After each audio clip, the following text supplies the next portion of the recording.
What's up, everybody? Welcome to the Recoop. I'm your host, Cooper Daniels, and today is the motherfucking Fantasy Football League Draft. The Recoop Fantasy Football League Draft. How the hell are you people doing? So we've moved the time up on the draft. So I don't know if I'm going to have to adjust it again. Such a fucking class. Trying to accommodate people, folks, and then you disaccommodate other people, but you want everybody to draft because you don't want auto draft happening in your damn draft.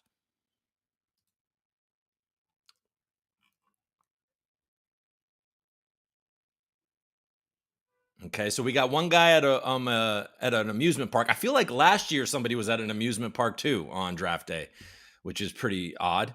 I'll try to join. It's a little earlier, so I'll have the kids to be around. So look, guys, if you're in this thing right now, if you're in the fantasy, I mean, I'm tempted. I'm not like feeling the. Let me see how many people. Let's launch the. No, this is not right here. Yeah, we got 10 minutes. Let's go. Let's make sure everybody's in here.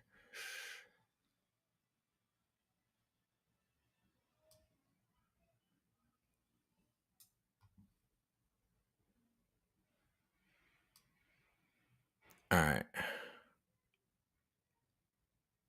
I really don't want this to be an auto fucking draft.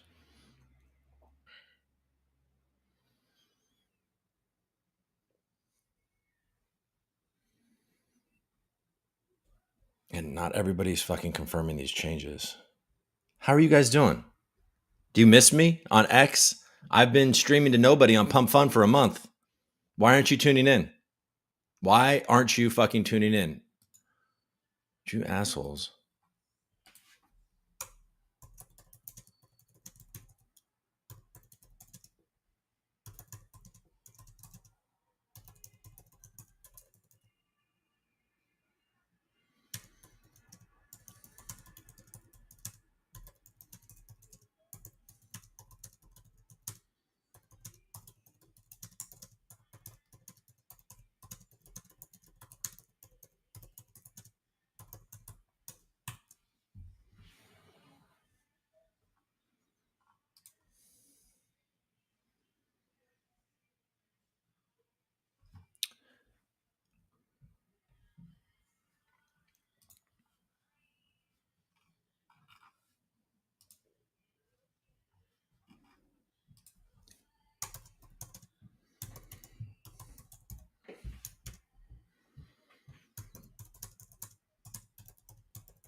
I'm just being aggressive trying to get.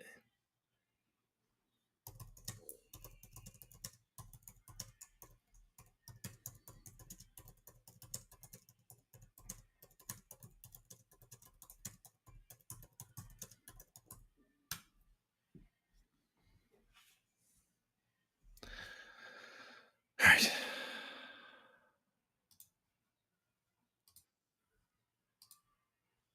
Okay, let's see. Somebody's here. Larry's here. What's up, Larry? Hey, what's up? Hey, on vacation, man. But fuck yeah. Where are you at? St. Ignace, Michigan. You're in Michigan, man. Nice. Just outside in the fucking nature. About to walk the Mackinac Bridge tomorrow. So look at you. This is cool, dude. So, yeah. So you're where are you drafting? What number are you? 2. Till you're right before me. Yep. I'm gonna be robbing all your picks. I know. Well, I'll rob yours on the way back. I probably won't. I was saying, I mean, I know people like Kev in the chat. I don't know if you know who Kevin is, but you know Kev, right? Yeah, he's been around for a while. And yeah, he's in the chat for sure. And I mean, this dude is like dedicating his life in Hungary, like dedicating his life. I'm not quite there. You know what I mean? Like I get to my second pick and I'm like, because I have those biases where like if I pick somebody up on the waiver wire in years past, like I still think they suck, even though they're good. Like I still don't want to draft them. You know, that type of shit. Yeah. So I'm trying to figure it out. We'll see how it goes. Yeah. I don't do a lot of practice drafts and shit or mock drafts. I just fucking roll with it. I think I do better that way. I stopped doing them a couple of years ago when I think I'm actually better that way. Yeah, I thought so too. But these guys and my friend leagues and my family leagues, that seems to work better. But these guys really seem like they're like crunching the analytics. Yeah, they know what they're doing. Yeah, so we'll see how it goes for us. But Yep. Like donate some money to yeah, good cause. yeah. It's 3,000 algo. I'm down to. You're better than me. It's okay. I can give you $50. Oh, what I'm concerned about right now is because I changed the time for native, and I'm worried that Yeah, that is what the problem is because I set my alarm and yeah. I'm like, how much time do I got? I got 15 minutes. I'm gonna go shut my alarm off. And then I looked and I'm like, oh, I only got 15 minutes till the draft. I thought I set it an hour early or something. Oh, so exactly. So maybe I just need to move it back, and native has to auto draft the second half of the draft because I might have fucked everybody up. We might just I might let you here. Let me see. Let me go check because I'm like getting a little aggressive. I'm jokingly, I'm not that mad about this, but I just want to make sure. I don't want everybody to be auto drafting because we moved the time. Let's see. He'll be driving. All right. I'm gonna. You know what, dude? Let's here. Are you good? You're good if we just go back to the original time, right? Yeah, I don't care what we do. Yep. All right, bro. Here, I'm gonna let's see. Let's see real quick. Let's change this. I'm gonna take you off real quick. I'll be right. I'll get you back. All right. All right, guys. Fuck it. Okay, he'll be driving. All right.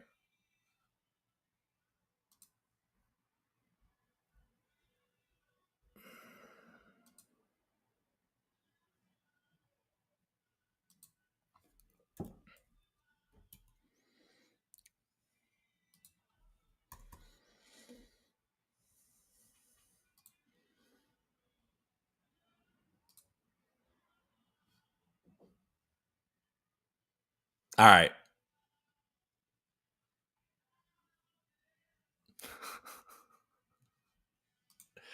I mean, look.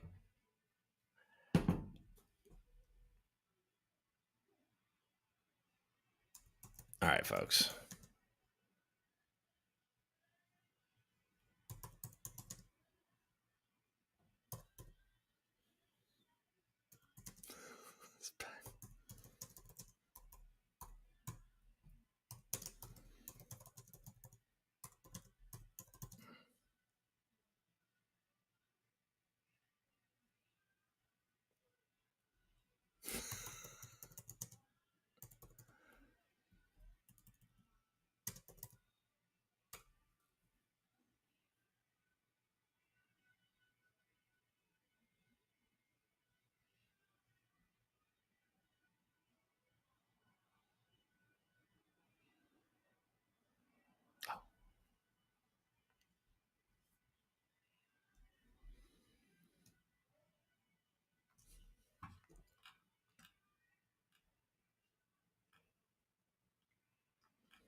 Oh, okay.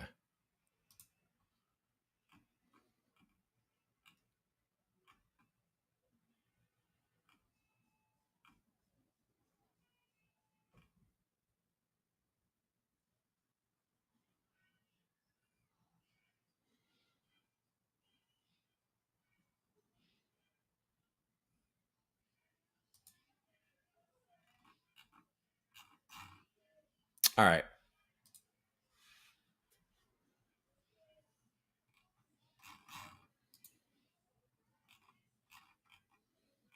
I mean, if it's just going to be me, is this stream even fucking necessary? Me and Larry might not be necessary. And I'm over here fucking sweating like a pig. Anyways, guys, how the fuck are you doing?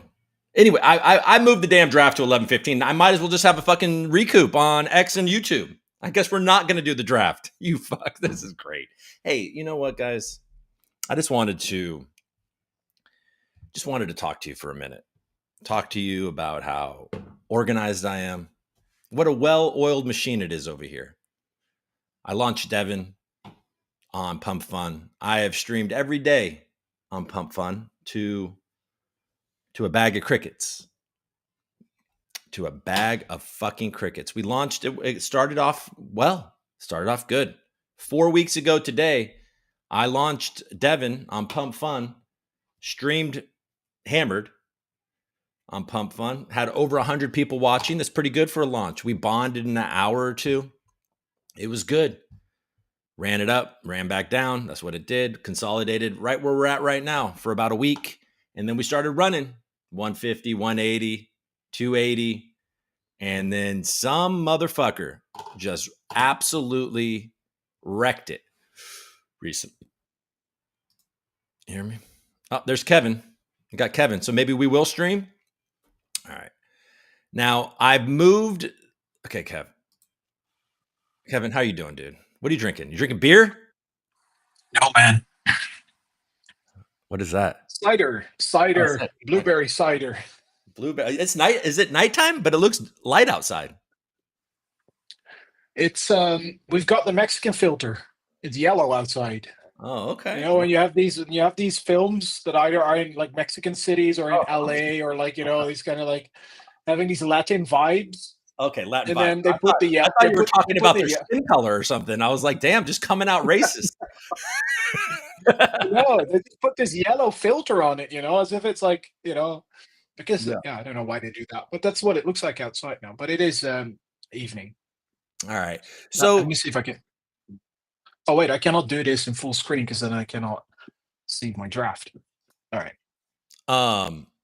Yeah, well, I won't be looking at us when we're drafting. Now, the issue is that it seemed to be I'm trying to find a good time for us all to start this draft. Because I always hate it when people auto draft. I don't like auto draft. Because it's not. I mean, like it's basically a team less in the league, really. I mean, because your team sucks. You know. Yeah, I mean, you can get. I mean, your auto draft can work out. I mean, but the issue is, I just think it's not fun for the draft because people's mistakes make people choices people make, you know, make it interesting. Yeah, because if you want the the next guy on ADP and you have 4 picks, somebody might want a quarterback or something. They want, they may want to reach on somebody and that guy can fall to you. But if somebody's auto drafting, that you're not going to get that guy. So that kind of tension is gone. But we only know Block Runner is driving, he said, right? Yeah, Block Runner's driving. And you look good, dude. How you doing? Everything good? Yeah, man, it's been a while, right? Yeah, doing okay. Been a long summer. You know, I'm glad the kids are going back to school tomorrow. Oh my God. Yeah, my kids have been back. Yeah, man, like it's fucking 10 weeks. Oh wow. It's so fucking long over here. How many you have 2 or 3? 3, yeah. 3. Yeah. So the youngest is 2. So he has started going to like daycare last week. Mm-hmm. And my daughter, she's 4. She'll be 5 in 2 weeks. Mm-hmm. So she starts tomorrow. Oh no, wait, she started last week. And then my son, who's 7, so his school starts tomorrow again. And I'm kind of like anyway, like I haven't been working over the summer, so it's kind of been all right. You know, if you have a period in between jobs, then might as well be over the summer, right? So yeah, that's the right time to do it, especially when your kids are home and you get to spend some time with them. Yeah, for sure. So it's all right. It's been okay. It's been hot. Yeah, really hot. It's hot right now. Yeah. Here. What time is it? What time is it for you right now? It's 7:30 now. It's not that late yet. Oh, okay. It's not that late yet.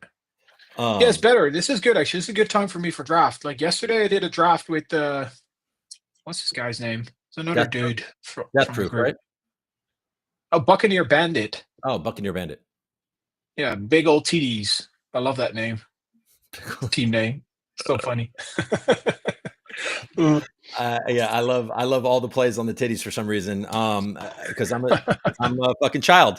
But we all are, man. We're in fucking crypto. We're all fucking children. Exactly. We're stunted. We're stunted for sure. So Yeah, I mean, look, we can always move. I just didn't want the draft to start with people like not prepared. I was worried that Yeah, no, people that I didn't mean, see. there's definitely people not prepared.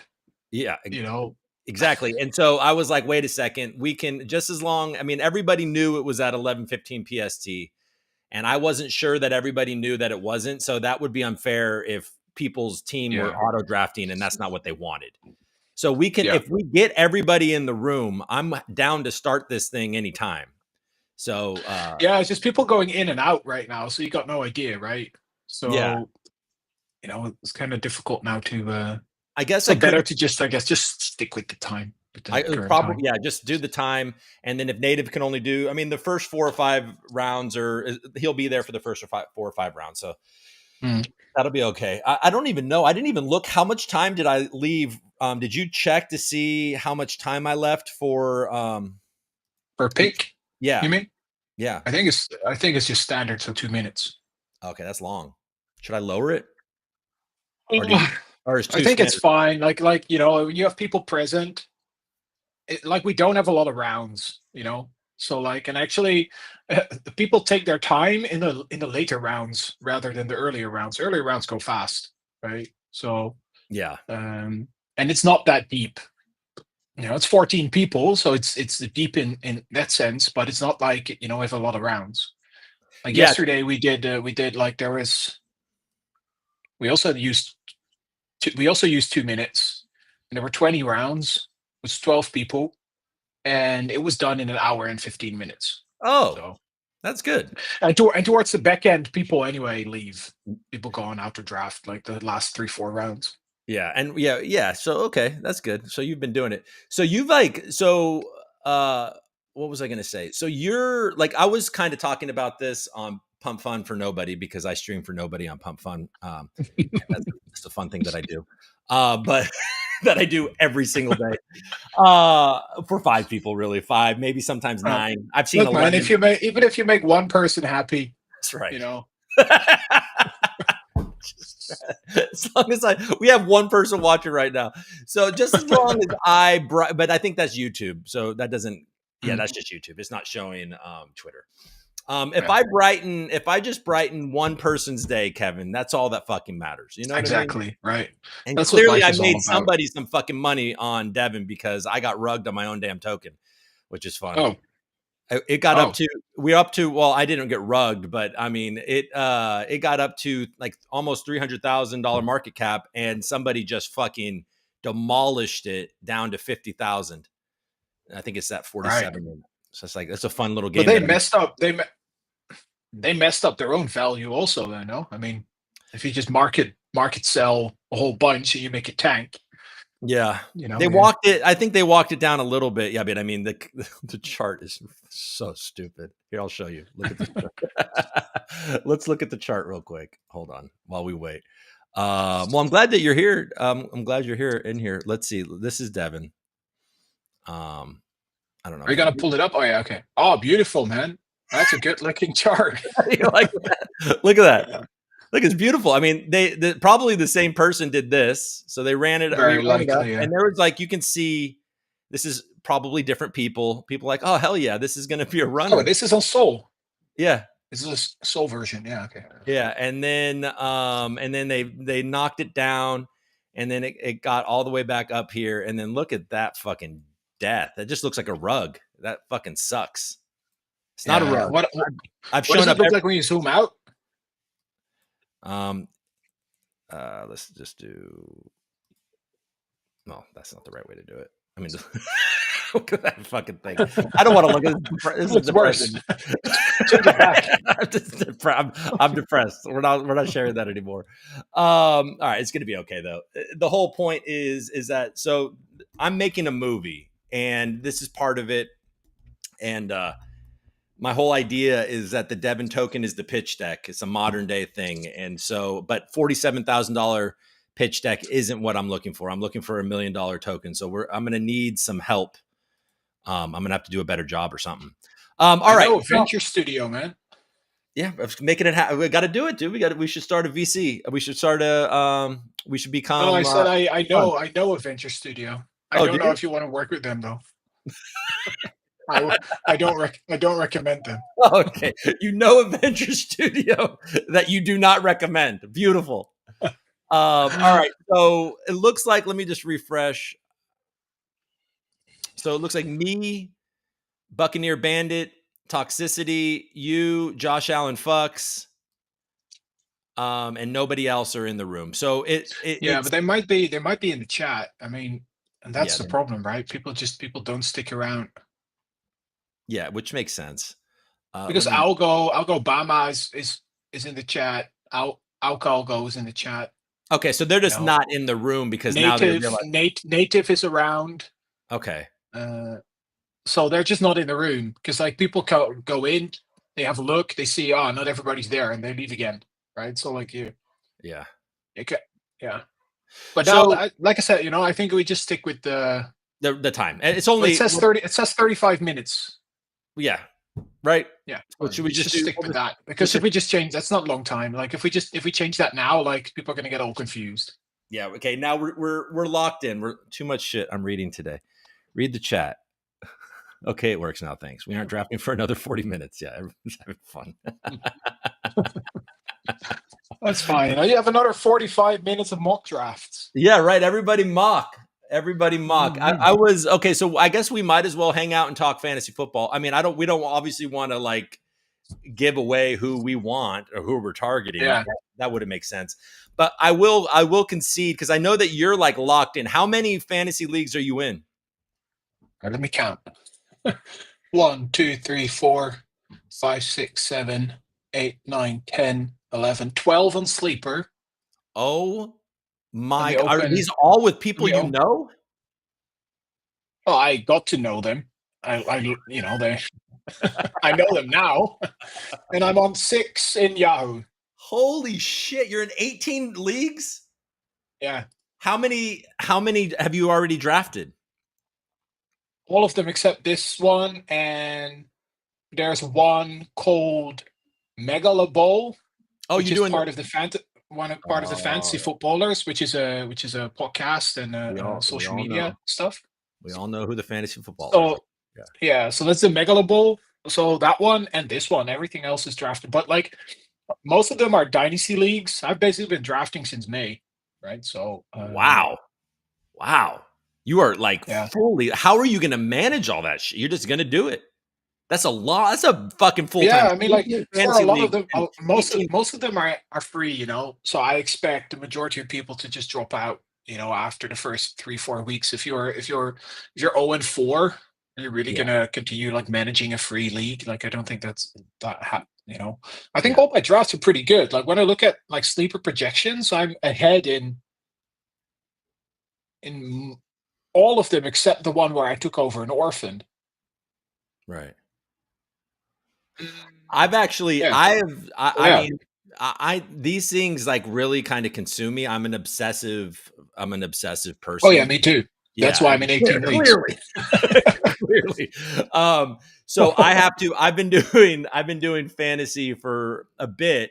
So I know what this does. I'm only doing 2 leagues this year, my family league and this league. So this is going to be the league that I'm probably paying. I mean, the family league is a long time. I've had the most championships in it, so I love winning that league.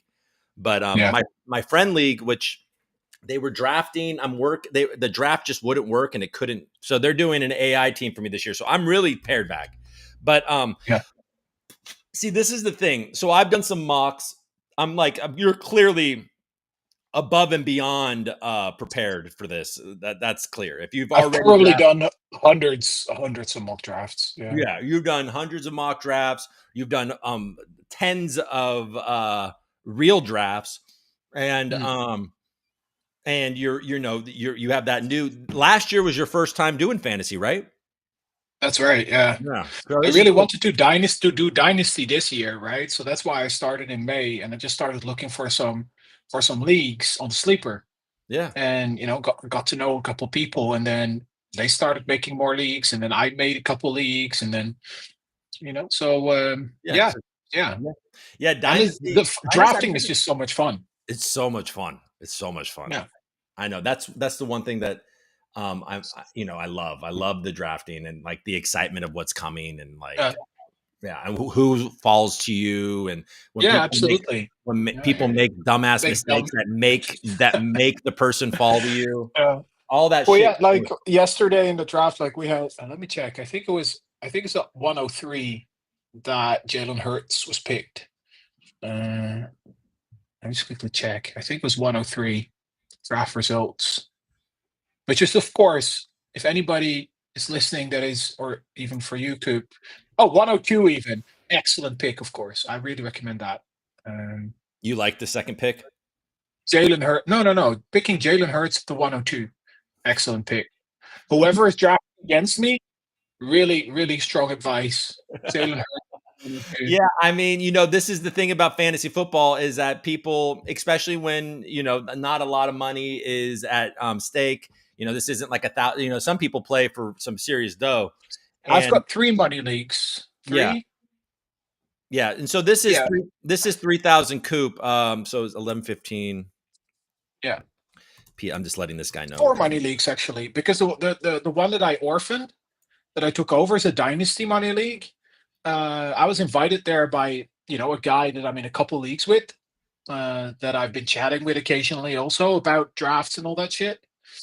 Then he invited me that in his, like, one of his money leagues, one person left after he had already paid. So if I wanted to take that team, and I took that team, and I was like, okay, sure, I'm going to go and just rebuild it. But then I started putting like all my top players on the block, and I just realized, wait a second, I actually have a lot of top players. Let me just turn this around and actually go for Yeah, winning this league. yeah, yeah. Right. So Do that. I so mean, 4 money leagues. yeah. So what I was going to say is that a lot of times when the buy-in isn't intense, people just want to root for the players that they like. So clearly, the person that picked Jalen Hurts second didn't think that Jalen Hurts was going to make it back to him, and was like, "I'm rooting for fucking Jalen Hurts. I don't want to root for Josh Allen. Fuck the Bills. That's or whoever they might have gotten later." Yeah, So that's that. But but if that's you're where an you need Eagles to fan, put but like hold your on, you're like, personal. Kev, to defeat my point, if you're picking second and you want to root for Jalen Hurts, fucking pick Saquon Barkley, bro. Well, you can let's be honest, you can probably pick Jalen Hurts Yeah, on the return as well. so you can get probably So, Saquon and Jalen Hurts on the return. So oh, that's oh the yeah, issue with that pick. And now you have both yeah, Eagles. Yeah, yeah, yeah, yeah.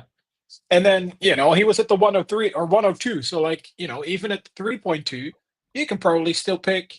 I mean, you can probably pick Devontae Smith. So you even have 3 Eagles there.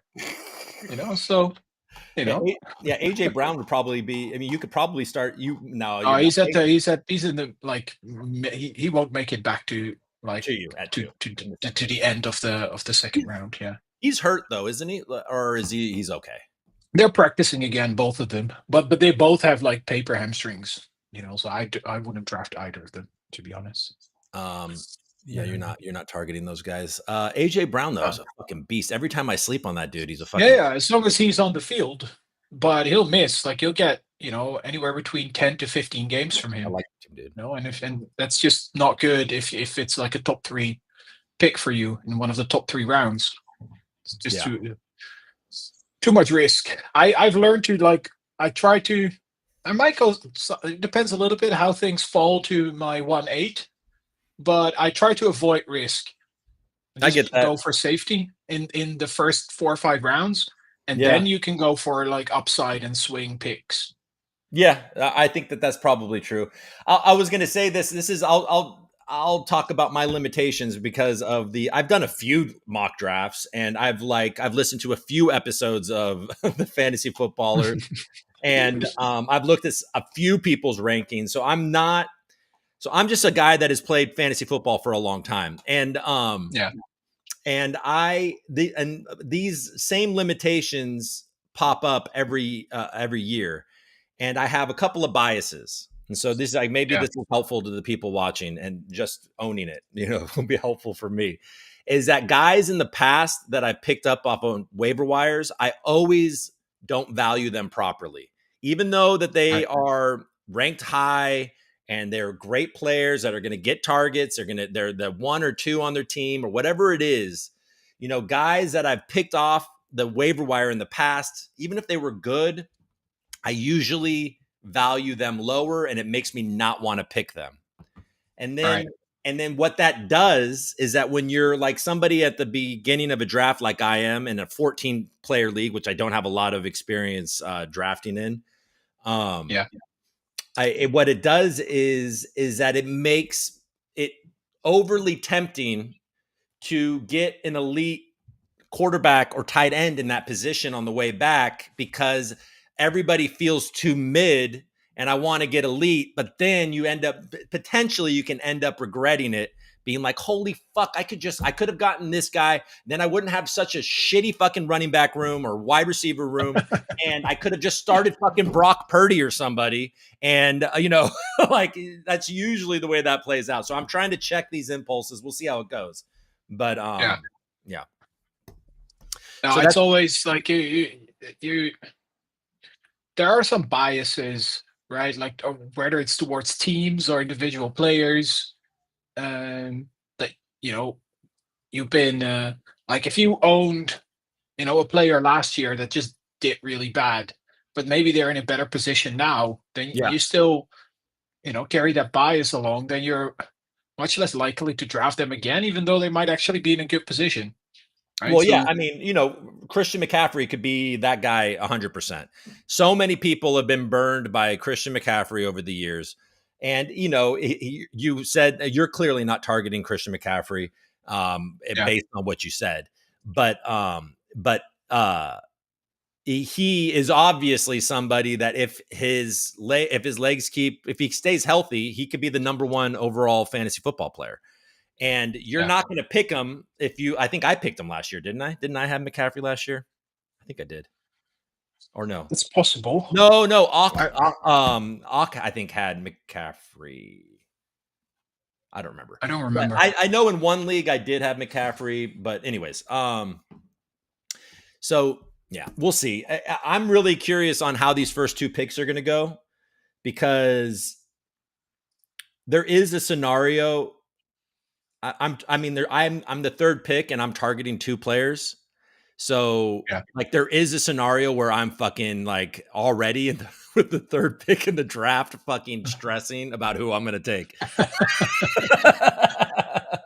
Well, the problem also with mock drafts is, that it gives you a feel for kind of like establishing your own tiers. Yeah. Like who do you and kind of like having 3, 4 players for each round that you're like kind of targeting, right? Because you cannot really decide your exact roster based on mock drafts, because on Sleeper you're just mock drafting against the computer, Yeah. and if you mock draft somewhere else where you might actually mock draft with people, they're different people than the guys you're drafting with today. Yeah. So Well, that's it's one of really the, the function is really only to establish your own kind of like tiers. So like, okay, in this round I'm oh, okay wow. if I can get one of these 3 guys, Yeah. right? Yeah, exactly. I mean, and then what ends up happening inevitably in most drafts is that people that you weren't expecting to have the option of drafting fall to you. Yeah. And then you get Yeah, I confused. had I had Justin Jefferson yesterday at the 108, for example. Right? Exactly. Like I did not have Justin Jefferson in In any the mock draft at the 108. Yeah. there is a variety of people that will get selected in the top 3 in a lot of drafts that could possibly fall to you in there. I mean, there are scenarios where I can look at the top 10 right now, and 1, 2, 3, 4. I mean, this I'm looking at this guy's rankings. There's a lot of dudes that could fall to you that this guy has top 5, So, but yeah, I mean, that's when like league knowledge comes in, right? Like, you have to know your league, because like I have one league where I know there's Cowboy fans, and then I know there's somebody in there that loves Josh Allen, so they always reach on Josh Allen, and they always reach. I mean, if they had the number 1 overall pick, it would not be surprising for them to take CeeDee Lamb and shit like Yeah. that. Like, and CeeDee Lamb's an incredible pick, but like, Oh yeah. yeah, and so So you could do that. I mean, that's another thing about like strategy when it comes to this shit is when especially when you're in a different situation, you're 8. So, it comes back around to you a little quicker. But when you're in the top 1, 2, 3 picks in a draft, like you sort of, you get in these situations every other round where there's a long list of players that aren't coming back to you. Yeah. And so Yeah, you have to there is some logic to reaching on your guy, because if he's not going to fall to you, then then you have to go get your guy, even though it might not be exactly what the ADP says. If you're convinced about somebody, because these rankings that we're looking at and the way these drafts shake out isn't the way the season's going to end up. So that's part of it. That's part of why, like in some years when I've won championships and I've just been, done the draft hammered and fucking sometimes it works out. I mean, sometimes it doesn't work out, because what ends up happening in those hammered leagues, when you're hammered and not really researched, is that, you watch enough football where you can do a solid 4 or 5 first 4 or 5 rounds, like, and it's good, and you can project on a couple of players. But what ends up happening is those teams end up falling apart because you're drunk and making mistakes. And then the second half of the draft, where you need your depth and your upside picks, you end up fucking those things up. Yeah. Anyways, and I think that's where I feel like in the drafts that I've done so far, I have a bit of an advantage because I mean, like, I wouldn't be able to name you all of them from the top of my head, but I probably know, I know the situations of probably the top 200 players, more than 200. Just scrolling through now, right? So, yeah, dude, I'm not there at all. Yeah, probably around 210. That's where, players, I start to see players here that I'm like, okay, I don't know who is this. Yeah. Or what is his situation. Right. But until 200, like, I could probably tell you for each player if I would find that player draftable or not. Right. We won't even get that deep here, right? But I'm in two 32 team leagues. So crazy. Like Dynasty, IDP, so also with individual defense players. Yeah. And you need to add. I did like 55 rounds. That's with so 32 crazy. teams, That's so crazy. you can, how many players would get drafted in, if everybody has 55 rounds and you're with 32 teams. That's crazy. Yeah. I mean, I can't do that at all. I barely, and I don't watch. And one of my another handicap is I don't watch college football. So that's me neither. Yeah. But you just study the draft, right? Yeah. That's yeah. Fine. You start to, and then you look at the you look at the top rookies, and you're like in the situation that they're in, and because there's usually not that many surprises beyond the first 3-4 rounds, unless you play defense players. Because there's a few running backs this year that are maybe a bit deeper, but statistically, historically, there's hype around these players and they may get drafted, but historically they are very unlikely to actually be fantasy relevant, especially in the first year. So and then there's people. There's also there's something to just talking a little strategy when you're drafting these teams, is that a guy has a role on the team, but their upside is so low that you'll never actually start them. You know what I mean? And those players suck. You don't want those players.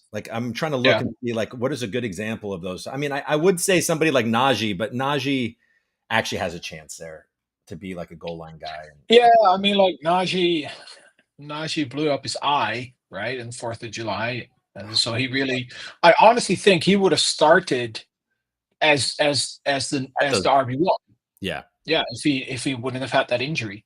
And then a little bit a back foot. That's so crazy that he blew off. I mean, what an idiot! Oh my God, what was the defender's name? Saint Pierre or something like that. Jean Paul. There was a Giants, awesome defender that blew up his hand, and he had to play with like Really? a club, and he still kind of he still played pretty well. Yeah, I mean, the Chargers as a 49er fan, I know Jim Harbaugh and Greg Roman, and I know how they like to play football. So that's something that I know. All right. Yeah. Well, Yeah, I've got Hampton in my the orphan team, and I traded for him. yeah, Um, and so I think he's going to do well, yeah, and because I don't think Nachi is going to be. I mean, like this, it's so important, I guess, for new players coming in to be part of camp yeah, and to be part of the routine, yeah, and even as a vet, and there's Naji doesn't really have the veteran advantage either because he has missed entire camp, right, the whole yeah. summer. Well, Najee is So always like, and Najee was like so hyped, by the way. Like he's always like, and he's just never really, I mean, he's had good seasons, I guess, but he's yeah. never really delivered on his hype. He was never as special as people thought he was going to be. How's the chat? Are we feeling? Are we actually showing up over there? Are people You mean pissed that we sleep? moved You it? mean sleeper? Yeah, You mean sleeper chat? read the chat. No, nobody's talking there. Too much shitty. People are just waiting. Yeah, okay. People are just waiting. So yeah, we got 15 minutes. All right. So if you're watching on Twitter, we were going to our X. We were going to start earlier to accommodate some of our friends here, but then it got scary because it seemed like some people weren't here, and so we just pushed it back to the original time. We're doing a 14-team half PPR league, and there's no kicker, no defense.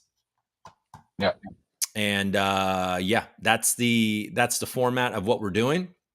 We've got a quarterback, 2 running backs, 2 wide receivers, tight end, a flex that includes a tight end, and another flex that does not include a tight end. It's an interesting roster actually because it's not the standard because you've got one extra, um, receiver and running back flex, but it's still not very deep, right? Yeah. So that makes for interesting strategy because you don't need because wide receiver is a very deep position, right? But so if you like yesterday we drafted in the 12-man, and there's like 3. You have to start 3 wide receivers and there's 3 flex, right? So between running back and wide receiver, I mean, and I guess tight end, but no, preferably you don't want to start tight ends in flex, especially not in deeper ones. But so like between running back and wide receiver, there were 8.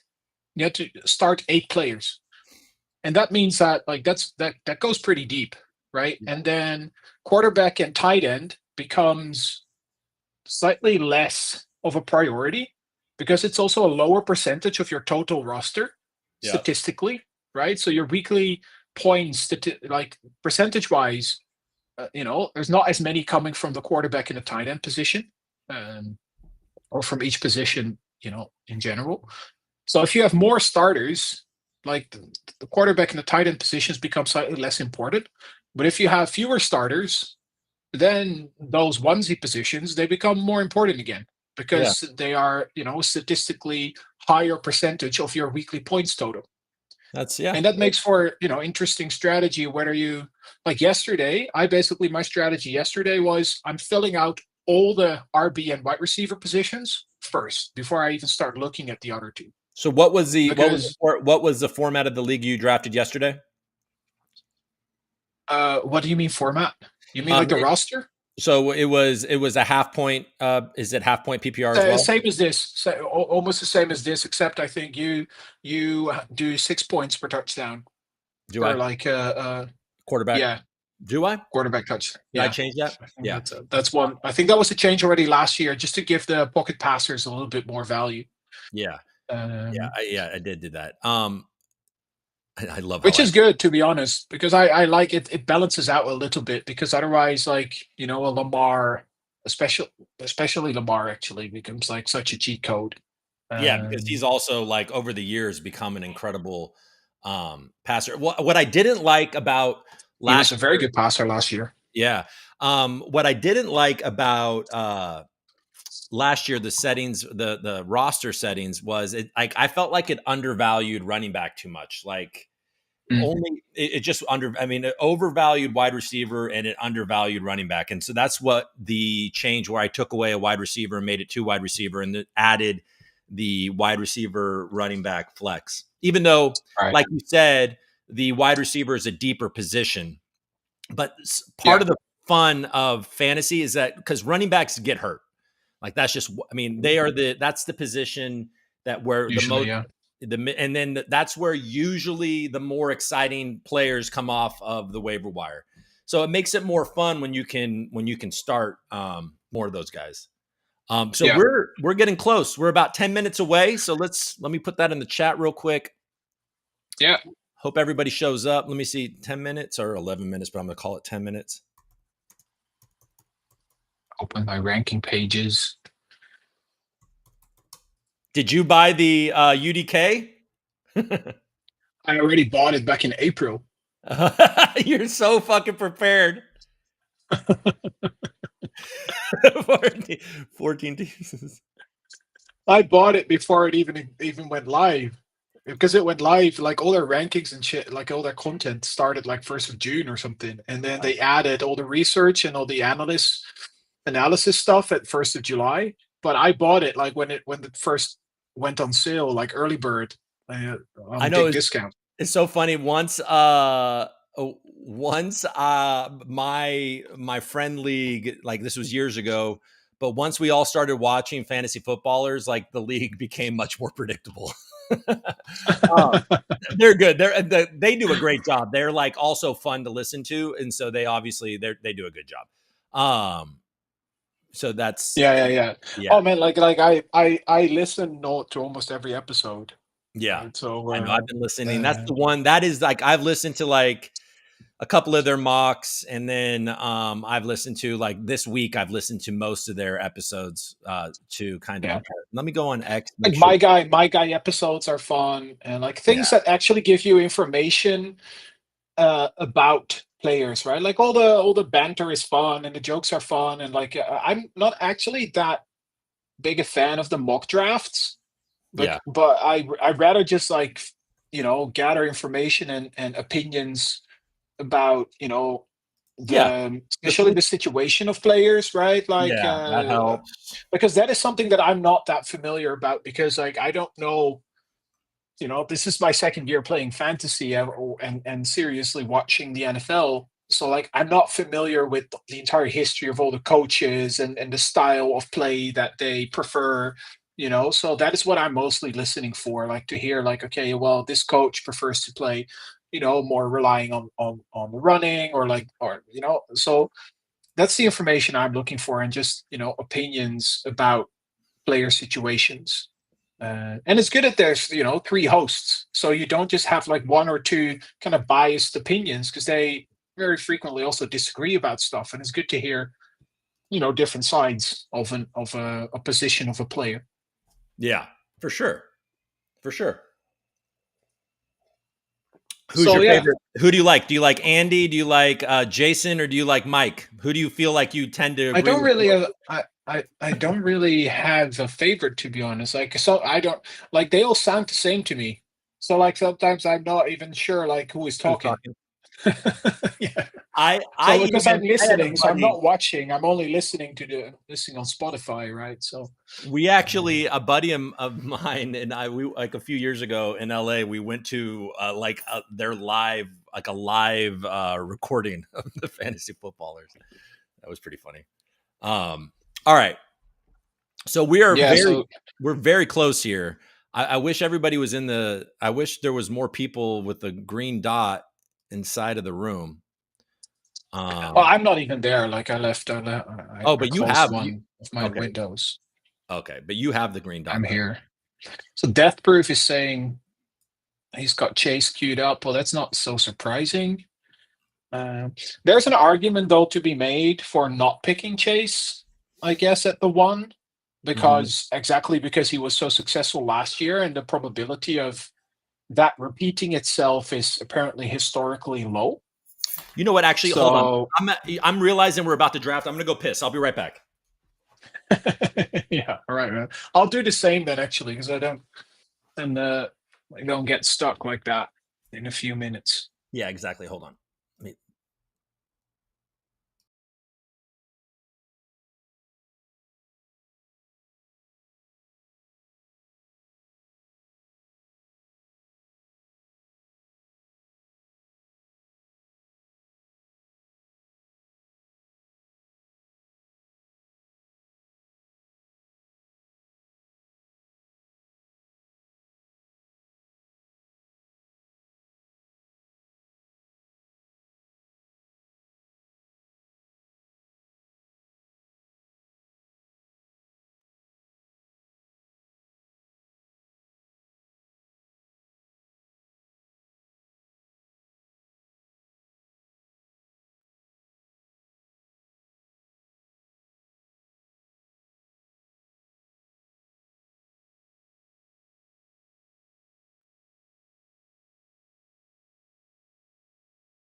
All right. Hey, if you're in this, oh, there you are. You're back. Okay. And if you're in this league, we did that quick, didn't we? So we're back.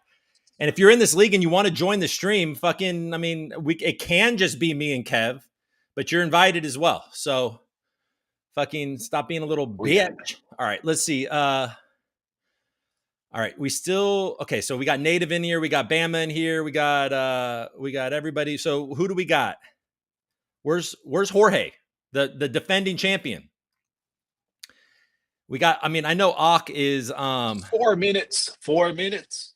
We got 4 minutes. So let me go to Twitter. We need Jorge. I mean, he's the defending champion, so this guy better fucking show up. I'm sure he'll be there. He'll be there, right? Still a few minutes. He just hasn't been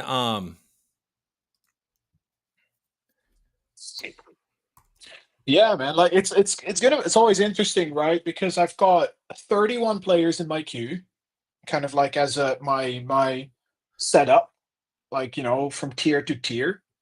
And then yeah, it's just excited to see if you're because I've got a strategy that I want to go for in each round, like what position I want to pick. And yeah, just excited to see if it actually goes the way I planned it, which it usually doesn't. So no, it's probably not going to. It probably is not going to go as you expect. As you expected, yeah. I mean, so I know I've Block got two players at 108 that I'm like, two players at 108, and I'm like, if I get one of those, that set me up well. Then I've got, I don't know, I forgot my what is my strategy here? 1, 2, 3, 4. I've actually got 1, 2, 3, 4, 5, 6, 5.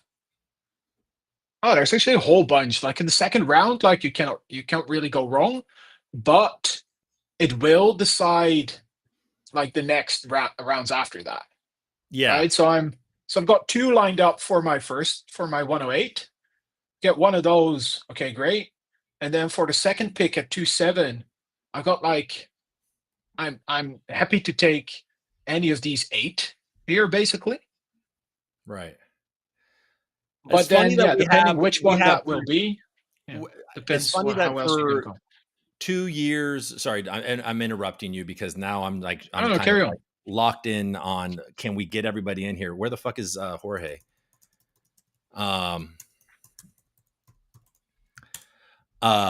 So It's funny. 2 years in a row, we got a dude that's at an amusement park. Really? Yeah. Last year he was there too.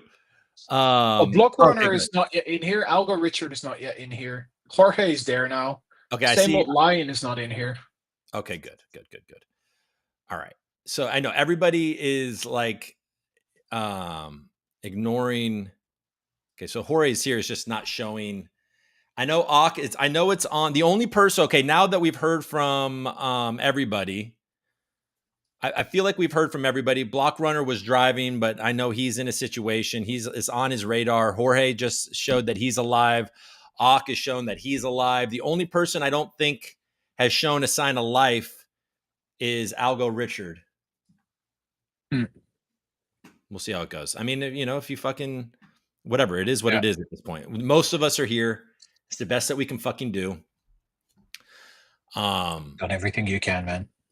I've done everything that I fucking can. All right. So, okay, let's share the screen. Let's get the draft up on the screen. I've never usually Sleeper is a mobile app. Yeah. So hopefully this thing is going to work okay on my drafting on. Yeah, it's pretty okay. Like I really like the mobile app, to be honest. It's a good mobile app.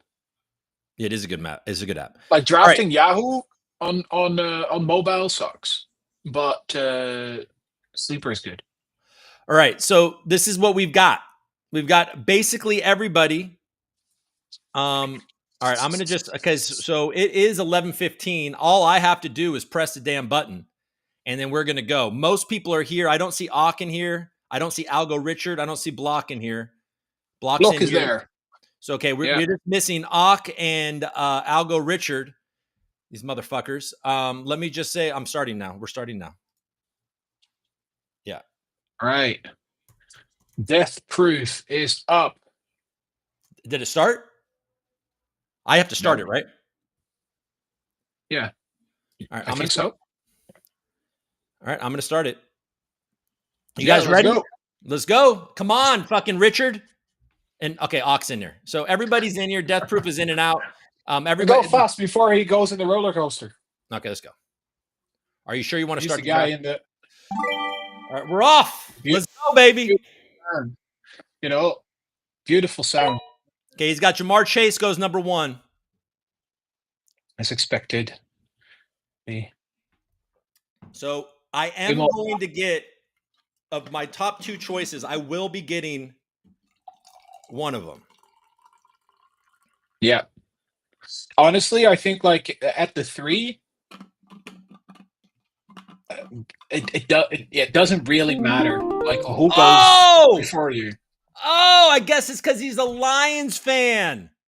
Oh, that we should have known. We should have. Why did I even think it was an option? You motherfucker! I thought I was reaching I thought it. So look, okay. So these are the things. Look, I have Saquon and I have Bijan. All right. I think it's Bijan who I drafted last year, by the way. So look, Saquon. Players often don't repeat like from a season like Saquon just had, but he has the absolute elite offensive line that is hard to deny. And the dude is an absolute fucking beast. And he clearly was a stud last year. Bijan Robinson has all the work.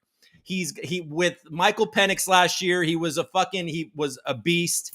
But he hasn't shown the ability to be able to break, that large run. But, if you listen to him, he's really been trying to break that. And then you have somebody like CeeDee Lamb with that busted ass, but I'm not picking a wide receiver right now.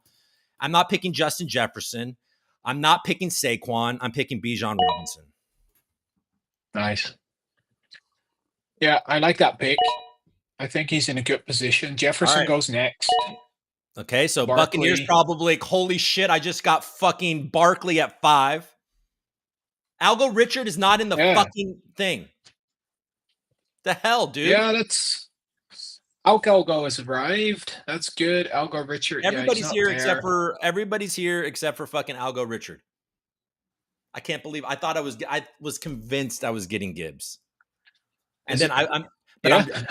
I'm an idiot Yeah, I because mean, like, the guy has the fucking his same old Lions. Like, of course he's picking fucking Jahmyr Gibbs.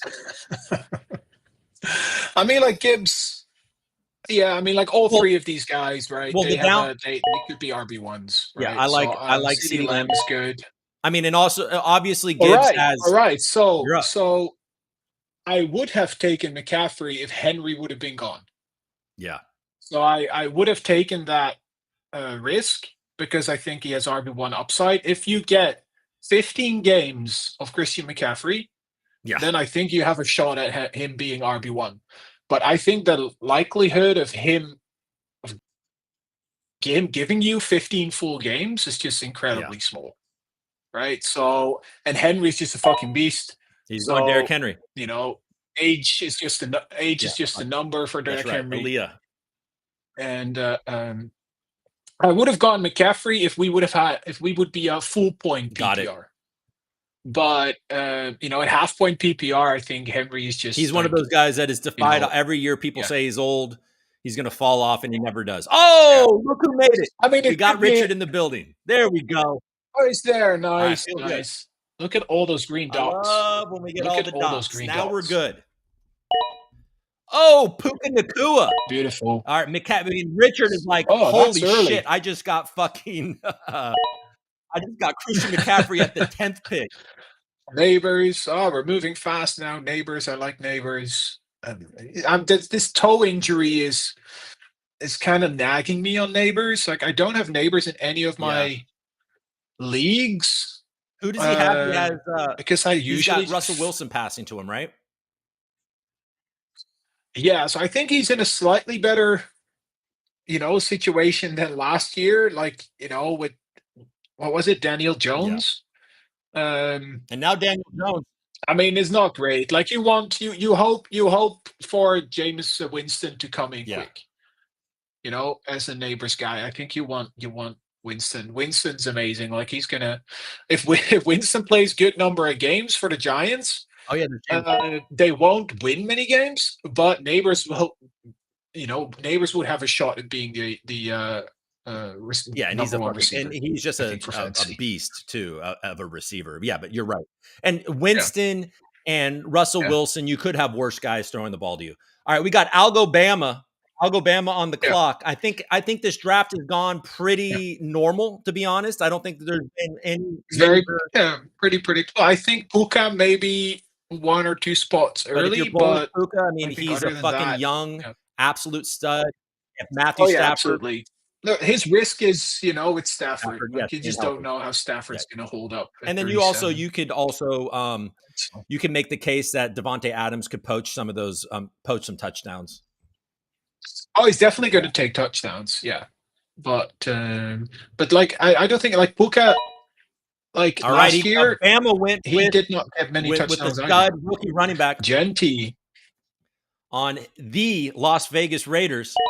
All right, Jonathan Taylor makes sense, and then native, good pick. And okay, there we go. So he goes 2 RBs on the turn. We got 2 RBs. So running backs are going fast. Yeah, they usually do. I mean, like it's also very top heavy. I mean, like it is top heavy because every team usually just starts one, right?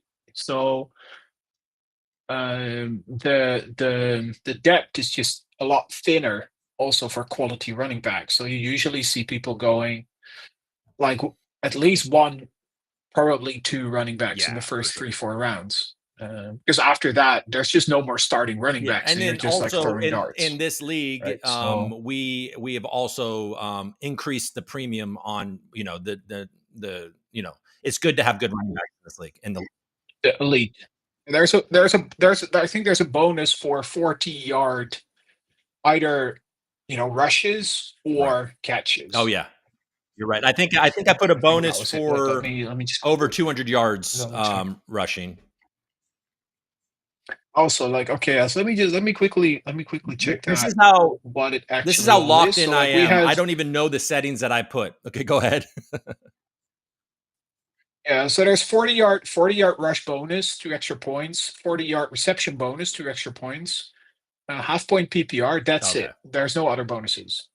So wait, what was the bonus? Sorry, what did I have with the 40 And then yard? passing Over 4. Yeah, touchdowns. so 40. 40 So yard. I drafted So deep shots, basically long runs right. and deep So shots. I drafted the one top running back that I don't think had one 40-yard plus run last year. Didn't they also lose, or like didn't they lose like Offensive one lineman? of their top Oh, I'm sure. offensive linemen? I'm sure. Yeah, the Falcons. Brian Thomas. See, this is like Brian Thomas is one of those guys. This is where my lack of skill shows up. It's like I don't feel like he should be this pick, but when you look at his stats, he was a fucking monster. Yeah, and Tyler, Oh, he's what's amazing. his face? Yeah, he's amazing. Lawrence. I'm trying to trade for him in like every league that I take serious. And Brian Thomas. I had a couple of mocks where he made it back to me at the 2-7, and I was like, he was actually he was next one in my queue, like in case he That's definitely makes a name it back. that could fall back. If you, yeah,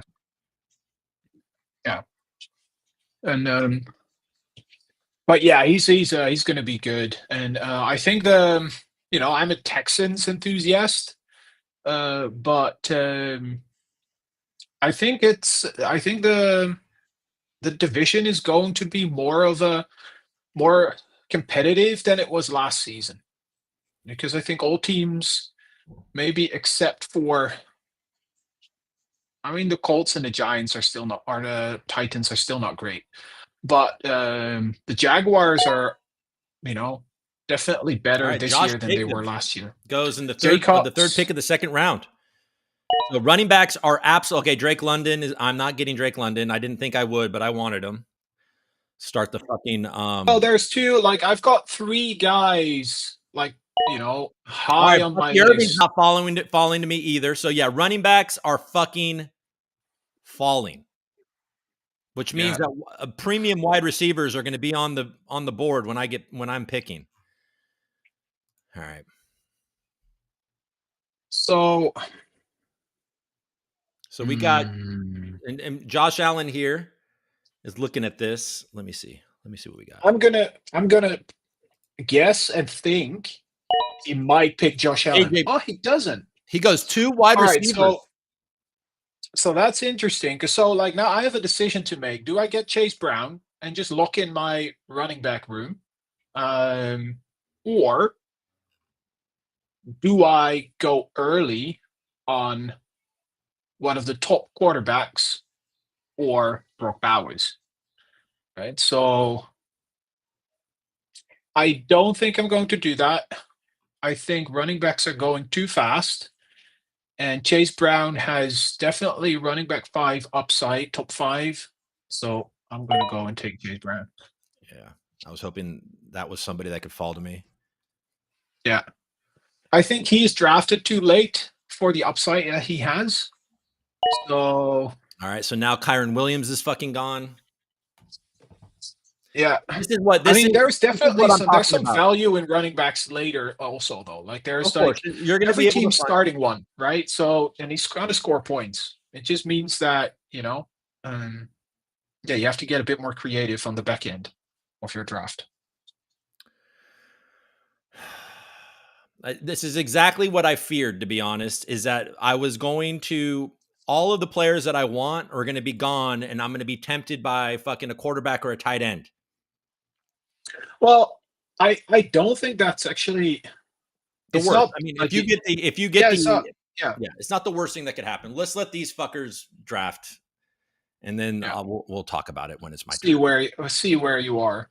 Yeah, I mean, like that, but that's a decision I had to make now also, right? Like, do I go Bowers, Jackson, or Allen, or do I reach a little bit and go for Chase Brown? And I think this is just a safer option to go with, because there's good value. Like stud fucking running back room. You have a stud fucking running back room. Yeah, that's done. Like these, you have a combination of these running backs. Yeah, that's the anchor of every week. Yeah, and both are old. And there's value, and there's upside. Like you said, the league has 6-point touchdowns. Like there's QB value later on. Tight ends, there's often people underperform. Like look at Sam Laporta last year. Like he was garbage and he was like the number 1 overall guy. So you never know. Brock Bowers has Gino wasn't there last year. He has a new quarterback, new coach. Yeah. All right. He's bringing toxicity. He's bringing it. Oh, he brought Lad McConkey. Ooh. Lad McConkey, baby. Fuck. Who am I going to pick so who's going next? I don't even know who I want. That's what's crazy about this. Yeah. Yeah, that's hard. I mean, I don't even know. So I didn't even realize that. Anyways, I'm not going to talk about it right now. I mean, sometimes, fuck, that's who. Okay, so now that gets taken away. Well, the board will just force your hand occasionally, right? So this really, I think James Cook is not bad. Okay, so here I am. So James Cook, right? He's good. I mean, and then you like, is Tyreek Hill done? Like everybody's saying he's done. Like that's a question that a lot of people have. Or do you just like Lamar has fallen to you, bro? And now you have potentially the number 1 running back and the number. I mean, at the back end of the second, at the 212, I think that's really not a bad spot because now, your turn comes around real quickly again. And is James Cook or Tyreek Hill really that much better than JSN or Mike Evans, or you can get Alvin Kamara or Kenneth Walker, like the tier after this that's coming up next, like the next 2 rounds, they're all very close to one another. So yeah, I know. And the thing is that every time I did mock and I picked a quarterback at this spot, I regretted it. Well, then don't do it. Then don't do it. But the thing is that I'm not all that excited. Like you said, James Cook, Tyreek Hill, T. Higgins, like this tier of players, right? I like JSN. I really like JSN. There's a lot of people that are good. But it's just like, oh, you motherfuckers. I just feel like if I have Bijan and Lamar Jackson, I'm in good shape every week by Lamar. Why is he questionable? Do you know why he's questionable? He's probably not really questionable. He had a foot injury, but it's not like not serious. I mean, like he all right. I win against once again. What I do every fucking year is that I go against my mock draft and I draft a stupid fucking elite quarterback. Now Lamar, I'm sorry to all the Ravens fans out there. Lamar Jackson is going to have a down fucking year. All right. Yeah. You just jinxed it for them. Yeah. As long as it doesn't affect Henry, I'm fine. No, Tyreek Hill, like I personally, you think about like what is the situation of the player? What are the risks of this player? Like, and sometimes the risk is the player himself. Yeah, which is him. Like, but so sometimes also the situation, and with Tyreek Hill, it's both. Right. He's got it all. He's got a lot of red flags. He's got age. He's got the fact injuries. that Tua can't stay on the field. He's got he's a freaking he might get arrested. On his way to the game. He's but he's got. I think I actually had Tyreek Hill on my team when in the day, like in that like last year, beginning of last year, I traded him away, but he was still on my team on that day where he would have got arrested. I literally I almost had a heart attack. James Cook is gone. I actually don't mind him. I think that's a good combination to have. Chase Cook. He's one of those guys, and this is where my bias comes. It's like he always is good, but a couple of years ago, I picked him up. He just wasn't that great. And so I'm like stupid and biased about it. So now the top 2 tight ends are off the board. So, and people aren't rushing to get Josh Allen. Now, the thing is that Death Proof and Same Old Lions know that they probably could have. Okay, so Breece Hall goes off. Ooh, I've seen Breece Hall fall like pretty deep in a lot of drafts. Now wide receivers are very deep. So Death Proof is playing, so look, this is making my Lamar Jackson pick look like a reach more and more because I didn't. He could have made it back to you. Exactly. But then who else? Like who else would you have gone with then? Cook, probably. Yeah. Maybe. Yeah, it was James Cook. Because there's not really any wide receivers in this range that get you excited, right?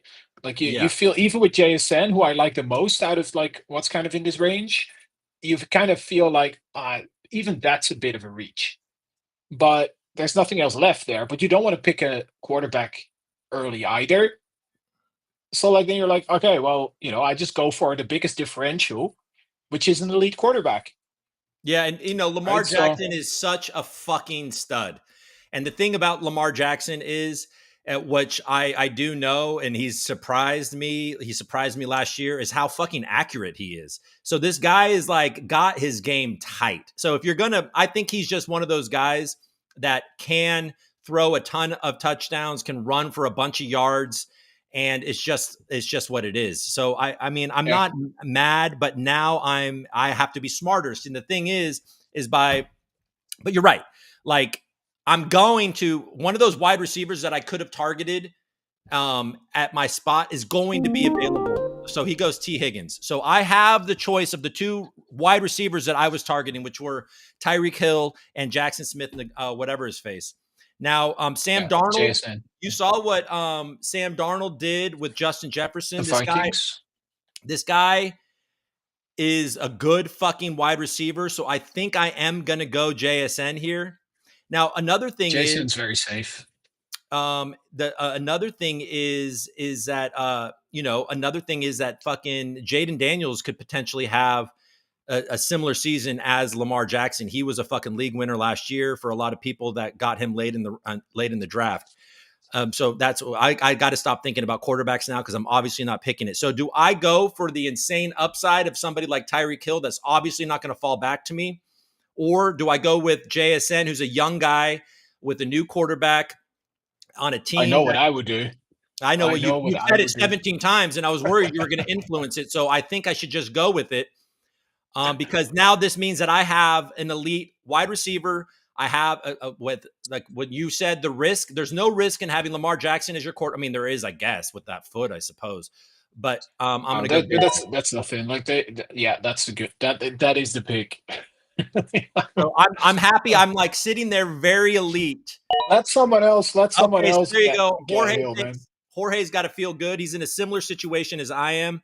He's got the top tight end. He potentially has a top wide receiver, and he potentially has a top quarterback. So that me and him have very similar drafts.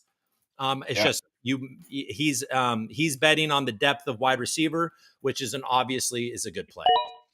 Marvin yeah, Harrison is another guy that probably is going to break out for a much better year than he had last year.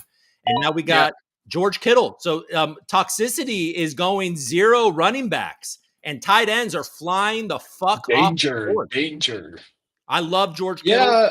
even though he lost Oh his yeah, smelling he's got tight at one upside, man. There's Oh, nobody else to throw to in San Francisco.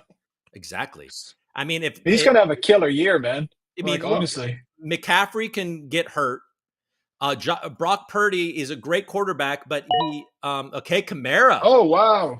Kamara, Oh betting on, right. betting on the old guy, giving you the choice of two two top running back or two top Yeah. quarterbacks. Give me the. I'll take the push. Give me Oh, the he's going Jalen push. Hurts. He's going Jalen Hurts, baby. Now Jalen Hurts is like a broke ass Lamar Jackson. Just kidding. Yeah, Garrett I Wilson. guess he's like in between. He's not as good as Jackson and Oh, Allen and and either. I Oh, Metcalf I was reach. hoping that Nice. Burrow. Metcalf was who I was hoping, in a mock He draft. would He not have, may have he fallen. would not have made it pass back to you because I would have taken him if he Okay, would have been in my okay. spot. He's going to be a Yeah. beast. That dude's a I think beast. he's gonna be Oh yeah. sneaky good. Oh, he's Yeah. going to be good. He's got Aaron Rodgers. If Aaron Rodgers stays healthy, he's got like okay, we got Burrow. So at least look, this makes me feel better that all the good quarterbacks are going. Yeah. So Like you're now gonna we're in see the new tier. a gap now, I guess, for quarterback. You're gonna see a bit of a gap now. This is kind of the top five Yeah. in drafts. And Tyreek Hill is following. He's falling. He's not going to fall to me, but he is falling. I wouldn't Um, be surprised, honestly. Like I would pick Evans over Hill. I would pick McLaurin over Hill. Adams. I would not pick Hill in any of these circumstances here. I think like even further up, Has anybody tried, by I the would. way, to join this chat? I haven't even looked at the. I haven't heard anybody join. Okay, so nobody. There's nothing in the studio. Okay, well, thanks. Okay, so me and you we're hanging Yeah. out. Good. We've Yeah. done this before. We've been co-hosts before. It's good. All Yeah. right, so we got Algobama on the clock. Algobama's got Genty and he's got Brian Thomas. Who is he going to go with? Who is the What do next? you think about what is Mahomes. Mahomes. next? We got Mahomes here, but that feels like Yeah, a that's week. funny, right? Like because that's weird in ADP. Like I would definitely. There's like 10 quarterbacks I would draft over Mahomes. That's crazy. I feel like people are sleeping on Mahomes. He's our Brady, but he doesn't have any weapons. Is the issue? But he doesn't have to. He doesn't have to score points. For fantasy, Mahomes is still the best quarterback, like in the game, like game wise. But Yeah. for fantasy, like he doesn't have to score points to win games. So, you know, So we're in the middle of the third, or we're at towards the end of the third round, and running backs are fucking thin. They're thin. Yeah. They've thinned out, but we still have some beasts. We have beasts out there. Okay, so McLaurin is gone. So we got Algobama's got he's got a good. So okay, now we got wide receiver falling off the board. Oh, he took my running back. Nice reach Yep. reach for Henderson. That's who I was thinking about, hopefully falling to me over way longer, but that's it. Native's got to take his guy. So dude has got a fucking beast running back room. So Native's got Jonathan Taylor, Achane, and Yeah, but there's risk. There is like yes, but Jonathan Taylor's injury prone. Achane is injury prone and has Tua, and Henderson's a rookie. So if they all hit, like it's a beast. But they all have a form of risk. So it's not hopeless yet for the rest of us. Yeah, we got a lot of fucking picks. We got a lot of picks until I pick. You got what? 1, 2, 3, 4, 5, 6. You got 6 more people to go. You got 5 more people to go off the board. Yeah. So the problem is that if you look at what's left there in the ADP range, there's 3. There's a bunch. Okay, Hubbard. there's one more gone. Hubbard. Yeah. See, this is a guy that I would be. This is a guy that I would not have picked, but is probably because I'm stupid. Well, he's. I mean, like they paid him last year or this year. This year, I think. Rico Dowdle is probably a slightly better pass catcher, and the Panthers are maybe sneaky good.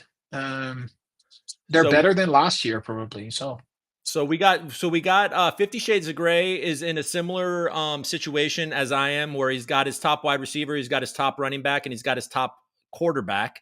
And that's exactly what I've got. So what is he going to do is the question. Yeah.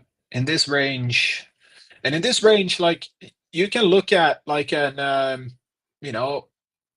can look like 10, 20 spots ahead and you feel like, are those guys really, are the guys that I'm looking at now really that much better than the guys like 20 picks from now? Like this range here until like pick 70-ish or rank 70-ish, I think are all pretty close to one another.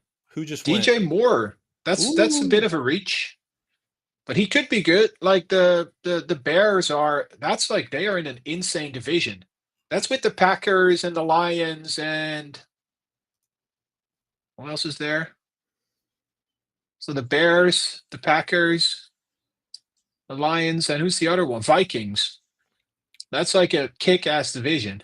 So now Block is in the situation where he's got beasts at wide receiver. He's got a dude that is going to throw a shit ton of touchdowns to T. Higgins and Jamar Chase, but he does not have a running back. So it's probably very clear that this dude's he's gonna probably get like a Walker or a Connor. He went James Conner. Yeah. Okay, I think that's smart. So Tyreek goes. Well, at least it's good. Like it doesn't put me in a situation where I even need to consider picking Tyreek Hill. So I actually have like a whole bunch of receivers here.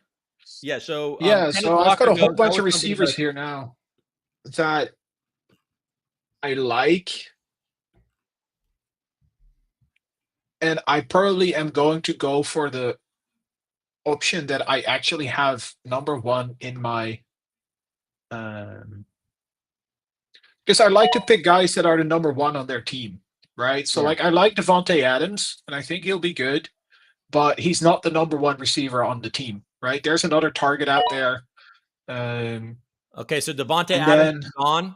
So I no longer am going to be able to pick Devontae Adams. yeah, that's a fact. So this is a bit of a gross kind of like, you know, This is ADP wise, kind of like, you know, Laporta, like so many mouths to feed at the line at Detroit, Montgomery, like Harvey. Yeah, I mean Dobbins is supposedly I can't go he's him. number one on the depth chart. I can't Yeah. go J.K. Dobbins. Where is he even playing now? To be honest, I don't even know where. He's at the Broncos. He's He's yeah, but he's got that rookie to compete with. Harvey. Yeah, that's the one I mentioned. Yeah, Oh, sorry. Yeah, I'm a bit. RJ Harvey. Yeah, I'm a bit manic right And now. David Montgomery's at the top. I mean, he's going to get some touchdown. Okay, Pollard is the it's a number good one. pick. I like it. I like this pick a lot. Very undervalued. Really good pick. Pete Tajay Spears is injured, so Pollard he's on IR. So at least for the first 4 weeks, Pollard is just going to get all the volume.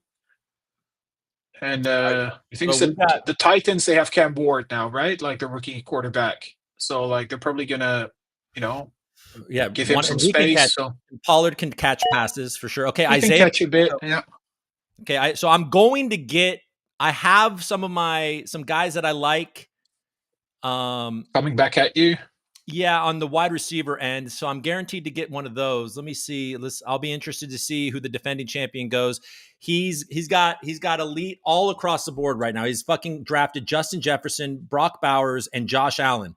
So this guy needs a running back for sure. But is he going to think that? I mean, he desperately needs a running back. If you don't have a running back yet, with like what's gone off the board now, okay, so he goes DeAndre Swift. So here we are. I think that's a good pick. I think that's the best pick he could have taken. You know, it's a reach ADP wise, but it's like at least he's the number one running back. He's going to get most of the volume, unless they somehow, you know, decide to go with one of his backups. Stop talking, Kevin. All right, so we got me on the board. I got a minute and a half. I'm not picking Sam Laporta, even though I think he could have a bounce back here. I'm not doing that. David Montgomery, I'm not picking. He's the clear number 2, and Jahmyr Gibbs is an absolute fucking beast. I think that they're going to focus on him much more. Even David Montgomery admits that Jahmyr Gibbs is. So now do I go rookie RJ Harvey? Do I go with, you know, a Devontae Smith is a clear number 2, but he is also a beast? Do I go a rookie in Tedero McMillan, who is he's a big ass body. He's got, like we're talking about, Cam Ward passing it to him. What do you do here? I like McMillan, and I think he's by far the number one target on that team. And like I said, like I tend to try and prioritize guys that are the number one, you know, for targets in their team. He's somebody that clearly has a lot of upside. My gut is telling me to go with the big bodied youngster. He's a beast. Like he's got everything really, except for the only risk you could probably talk about is he's got Bryce Young throwing at him, right? So, but I like him a lot. I think he's very solid. All right, so I went with McMillan. That's what I did. So I've got my top 2 wide receivers here. I feel like that's pretty elite, but you're right, Bryce Young. But he could, you know, he was the number 1 overall pick last year. He could definitely get a big target for a young quarterback. There's worse things. He's going to try to force it to him. And he played, you know, towards the back end of last year. He played well, and I think I expect them to be better than last year. I don't expect them to be good, but like he's going to get he's basically in the same position as Neighbors last year. but I think Bryce Young is a better quarterback than last year Daniel Jones. I got to So say and that Neighbors same was old Lions has got to be happy with who just went. Was that who just went? Mahomes Oh and shit, Mayfield. Mahomes and Baker. We got Baker off That's the. soon. I think that's soon actually. Yeah, I think that Surprised a little bit. he probably. I think Baker had a chance of falling. All right, so I mean, I Devontae don't Smith. mind that. I don't mind that. It means it's two picks that I expected to go later. That means that two other players are getting pushed back towards us, right? So um, Baker Baker's an interesting case as well, right? Like the Buccaneers are a fun, very active, high scoring team, but you also have a feeling that it just could just fall apart at some point, right? Like, because like, especially on the receiver side, they're all kind of like old and slowly falling apart. With Mike Evans and Chris Godwin, they have Agbuka, who's good. Bucky, of course.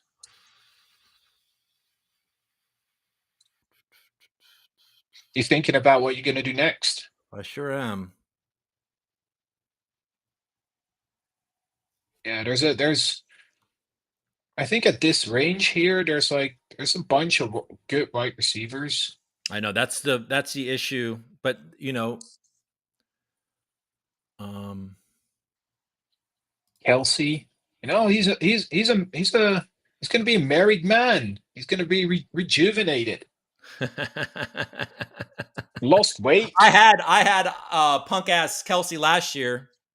I mean, he's on the backside of his career for sure. Like there was even rumors that he might retire. I mean, this guy's now a Yeah, billionaire. he's really on a year. He's on a year.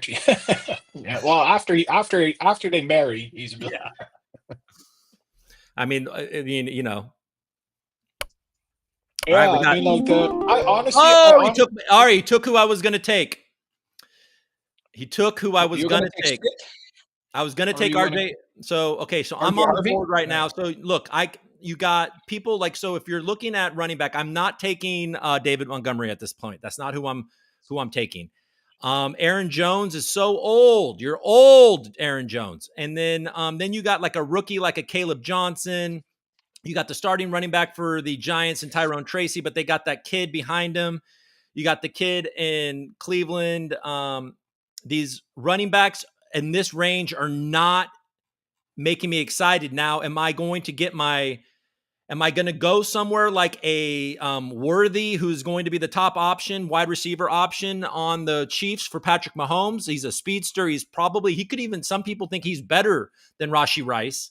Or am I going to go with like a tight end, like a Laporta or a Kelsey, who neither of those guys are going to fall to me. Now, Kelsey, with the depleted weapons that the guy has, am I really going to have Travis Kelsey 2 years in a row, even after what he did to me last year? Am I going to do that and lock in having a guy with a lot of upside and somebody like Travis Kelsey, who has a strong history of being a beast and, of course, is going to be a target in the end zone? Or am I going to just freaking stack my wide receiver room, which has a lot of depth and a lot of people that I wouldn't mind having? I think I'm going to do something stupid for the second year in a fucking row, and I'm going to take Travis Kelsey. Oh, my God. Yes. Yes. Now you're even forced to watch Chief games, even though they're horrible to I just watch. think that Patrick Mahomes is going to have a bounce back year. And if he's going to have a bounce back year, they honestly have nobody to throw it to except for Worthy. Rice won't be back after the bye week. Aaron Jones goes. So Aaron Jones, he's. I maybe would have picked Aaron Jones in your spot. I didn't want him, but just because these guys tend to fall off around this age. But look. Yeah. Yeah. And I think but you can already see that's like the danger with drafting with real people is that as opposed to doing mock drafts, is that the running backs just fly off the board, right? And the depth is just so thin, right? Like, because you look at, you have Bijan Robinson at the top, but you look at George's team, right? You think like Jefferson, Bowers, Allen, you see that, you think like, oh, that's such a sweet team, and then you look at No, Swift and there's a lot of Aaron risk there. Jones. And that's a bit, yeah, and it's a bit like Yeah. yucky, you know. And that's yeah, but like there's teams that have 3 running backs already, like because it's just goes so Yep. fast, and you underestimate that if you do too many mock drafts. Yep. Like you feel like, oh yeah, that guy's gonna make it back. Like same here. Like Pollard, I like Pollard a lot, but Pollard, Montgomery, ah, it's a risk. It's a risk. It's like you're like if you play the team that has, you know, Henry Brown. Uh, all right, I'm very sad Yeah, that I like Pickens. that option a lot. They're beat. Gonna have to I'm pass. very sad that Pickens Yeah, went because there. Dak is gonna have to pass, and Pickens and the defenses are gonna be focusing on CD. I think that's a good Yep, pick. very sad that that just happened. So we can go and watch. We can go and watch Chiefs All games right, let's do together, it. You dude. going Worthy? Because I'm going worthy. Let's go. How many games is Rice And suspended? Is it 4 or 6? Is it 6? That's six, a lot. six, That's a lot. There, six. he has Yeah, it's a no lot. business being the number 50. So Worthy is a massive, massive pick. That's Yeah, it's just that the Rice ADP hasn't updated yet at all, right? So that's a danger. Like Rice in the draft we did yesterday, Rice went like I think round 6, which obviously is just a dead pick in that round, right? So yeah, but when do you pick him, right? So because when he comes back, I don't know if when they're suspended, are they allowed to practice? Or they're not even allowed like on the field, even on the practice field? Like, do they have to? I'm sure they are keeping themselves fit, like in private training. But are they allowed on the actual training field with the team?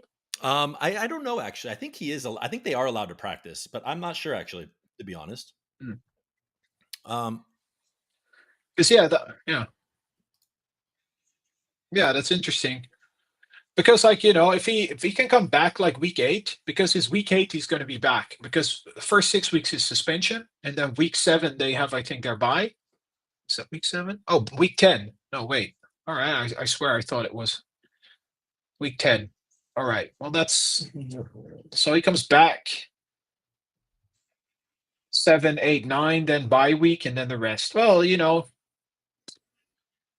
but yeah, it's difficult also, right? Because he's not just going to come back and be the number 1, right? Like unless if Wordy's doing well, if Kelsey plays well, maybe Pacheco's doing well, maybe who else they might have behind there as a wide receiver 3 Waddle, could I feel be. like so he's got the Miami wide receiver core here. Algo Richard does. I think Waddle is definitely somebody that can deliver in a Risky. PPR league for sure.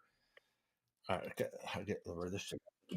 Yeah, just Okay, immense so risk Tracy's with gone. That's Tua. somebody that I That's was just thinking that might fall.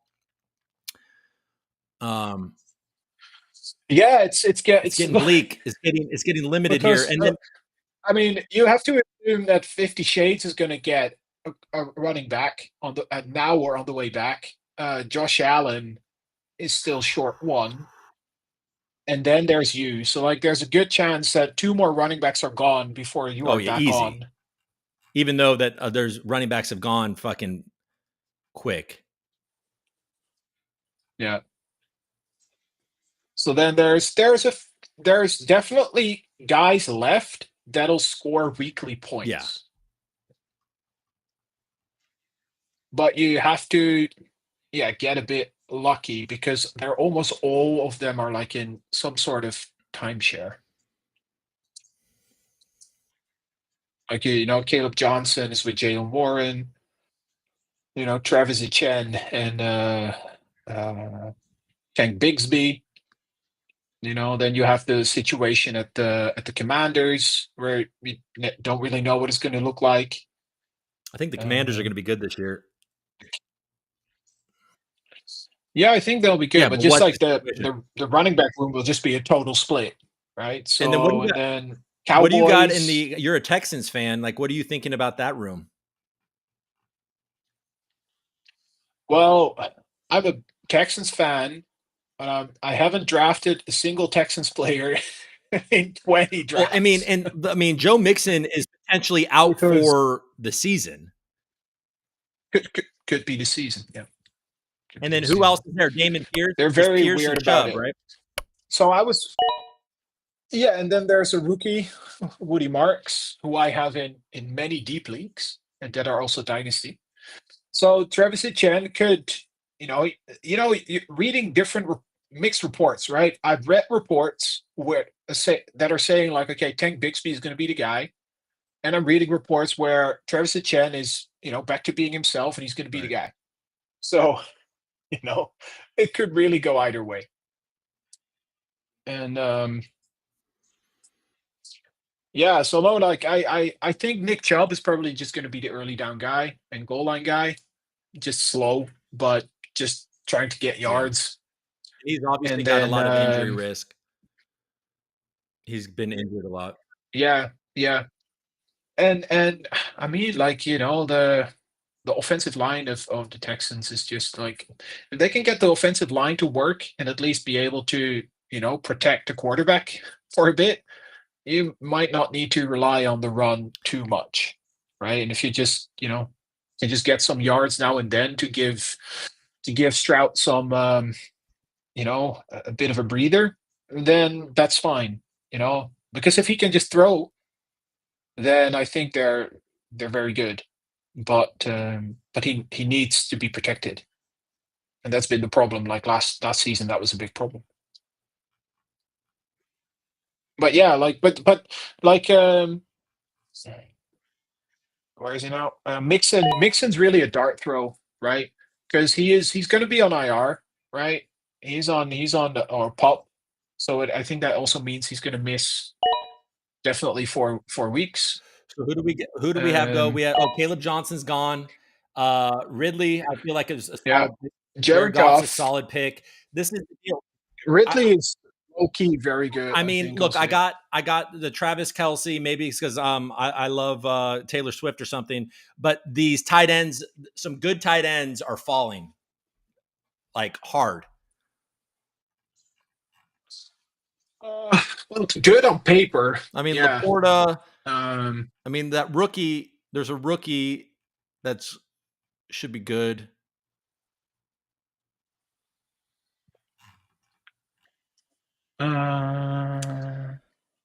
Mark Andrews. Yeah, Mark Andrews is a touchdown machine. Laporta could have a bounce back year. Hawkinson on the with McCarthy, a younger guy. This is basically his rookie. This is his rookie year essentially. These guys. Yeah, I mean, I like Hawkinson is, I think, sneaky. Could be sneaky good. Okay, Travis Hunter just went. I was tempted by Travis Hunter too. That's going to be stacking. Yeah, it's going to be interesting to see how this dude does playing both sides of the ball. But he is. I like Bama's. Yeah, I like Bama's choices. Just like the only one that I don't know about Hubbard, but that's probably my bias. I'm a little biased against Hubbard just because he's been on my team before and I hated starting him. But he can rotate with Caleb Johnson, who I think will come out on top as the number one running back in Pittsburgh as the season goes on. But I like Brian Thomas and I like Hunter, individually, but there's always a bit of a risk when you got both, right? So because they for fantasy they technically compete with one another, right? So, but on the other hand, like when if one of them scores, you're happy, right? But then on the other hand, like if the one scores, the other didn't. So like your points are isolated, like concentrated in a single team.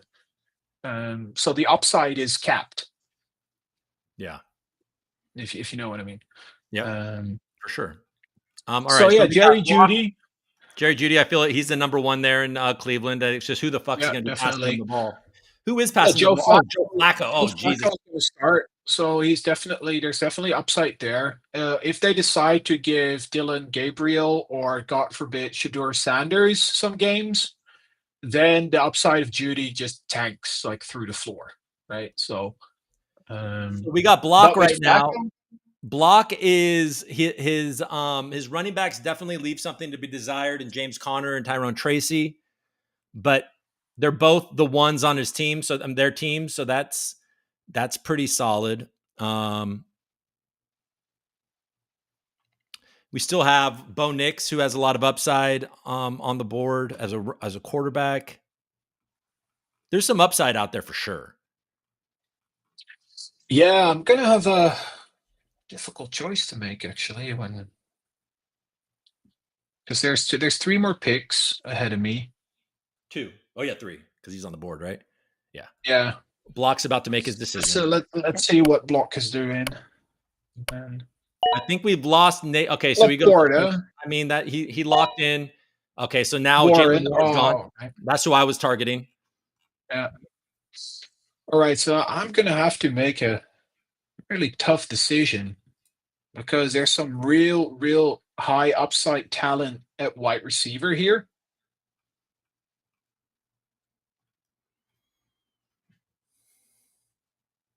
Right, regardless of who Josh Allen picks. Now, all Okay, right, so well, that's that makes the decision easier. the tight end. That's the tight end This that is I the wanted. second time I'm it glad happened. that First, I want to say Pickens, and now it Warren. I was would have gonna gone say Pickens and Warren back to that's back. funny. That's so funny because Warren is so he wouldn't have fallen to me. So I'm glad actually because that's who I wanted. I thought maybe he would fall to me.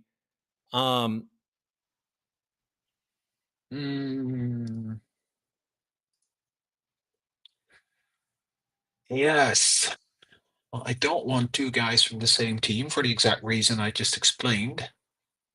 And I think like the talent down here for tight end, you don't want to lock yourself into like, oh shit, like there's so much wide receiver talent now, and then just postpone tight end and then ending up with like Kyle Pitts or Dalton Kincaid or Hunter Henry. But I like a lot of there's a lot of wide receiver talent. There are a lot of wide receivers, yeah. There's definitely a lot of upside here as well, but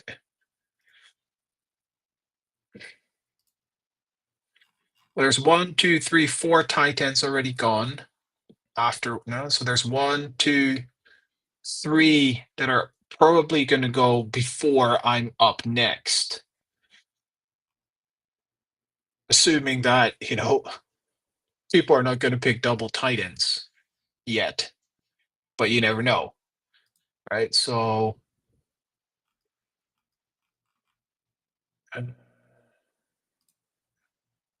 this is hard, man, because I like Hawkinson a lot.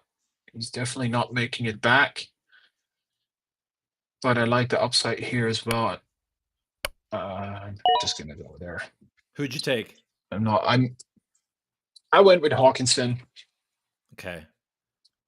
Because I think like JJ McCarthy, I think statistically, first year starting quarterbacks use the tight end a lot because it's usually an easy throw. Hawkinson is a big body in the end zone, and I think they're going to score a lot of points, the Vikings. So, yeah, I think he has tight end top 5 upside. So yeah, I'm happy with that.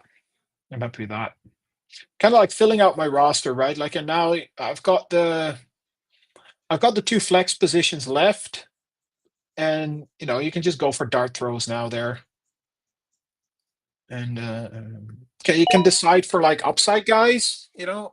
Rice, interesting, because that's an IR spot for 6 weeks. Or no, I know he cannot be an IR. He needs to be on the bench. Wide receiver 1 after 6, but that's the way. How many games you get out of that?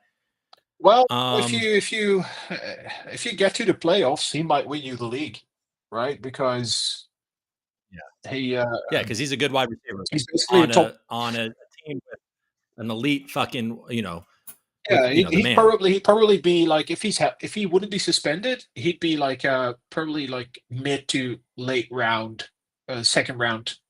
I think I would be in the range of like McConkey, Brown. I think I would pick London, Thomas, Collins, Neighbors, etc. I would pick them over Rice. But like if you get See, I don't even. By the way, I don't even know who Igbuka is. I don't even know who that is. Roma Dunze could definitely have a bounce back year. Okay, so now this is the question. If I'm looking to get a running back right here, which I desperately need. Now, probably the top pick for a running back is what? Judkins, who could be suspended, right? Is he still there, Judkins? Yeah, Judkins is still here. Yeah, I mean, like, he is signed at least now, I think. May not. Did he get No, signed? he's not signed yet. I don't think the guy's signed yet. Right, so because the Browns are awaiting the investigation by the NFL, so the charges were dropped. They dropped charges on a misdemeanor battery. He probably is at least going to get suspended for what, like at least a couple of games. Yeah. But isn't he a beast? Wasn't he a he beast is, in but college? he's not. Yeah, but he's not. He's not gonna get you points. I don't want, obviously. Nobody's going to pick. Nobody wants Mixon. Brian Robinson is a fucking fart.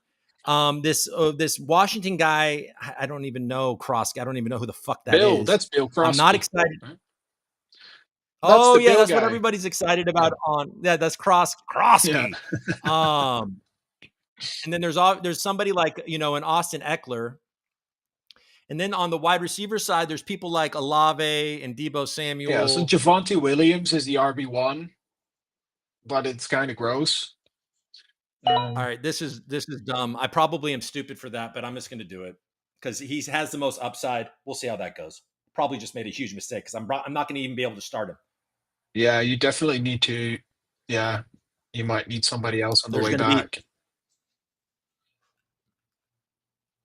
Judkins, he's good. Like, it's just, yeah.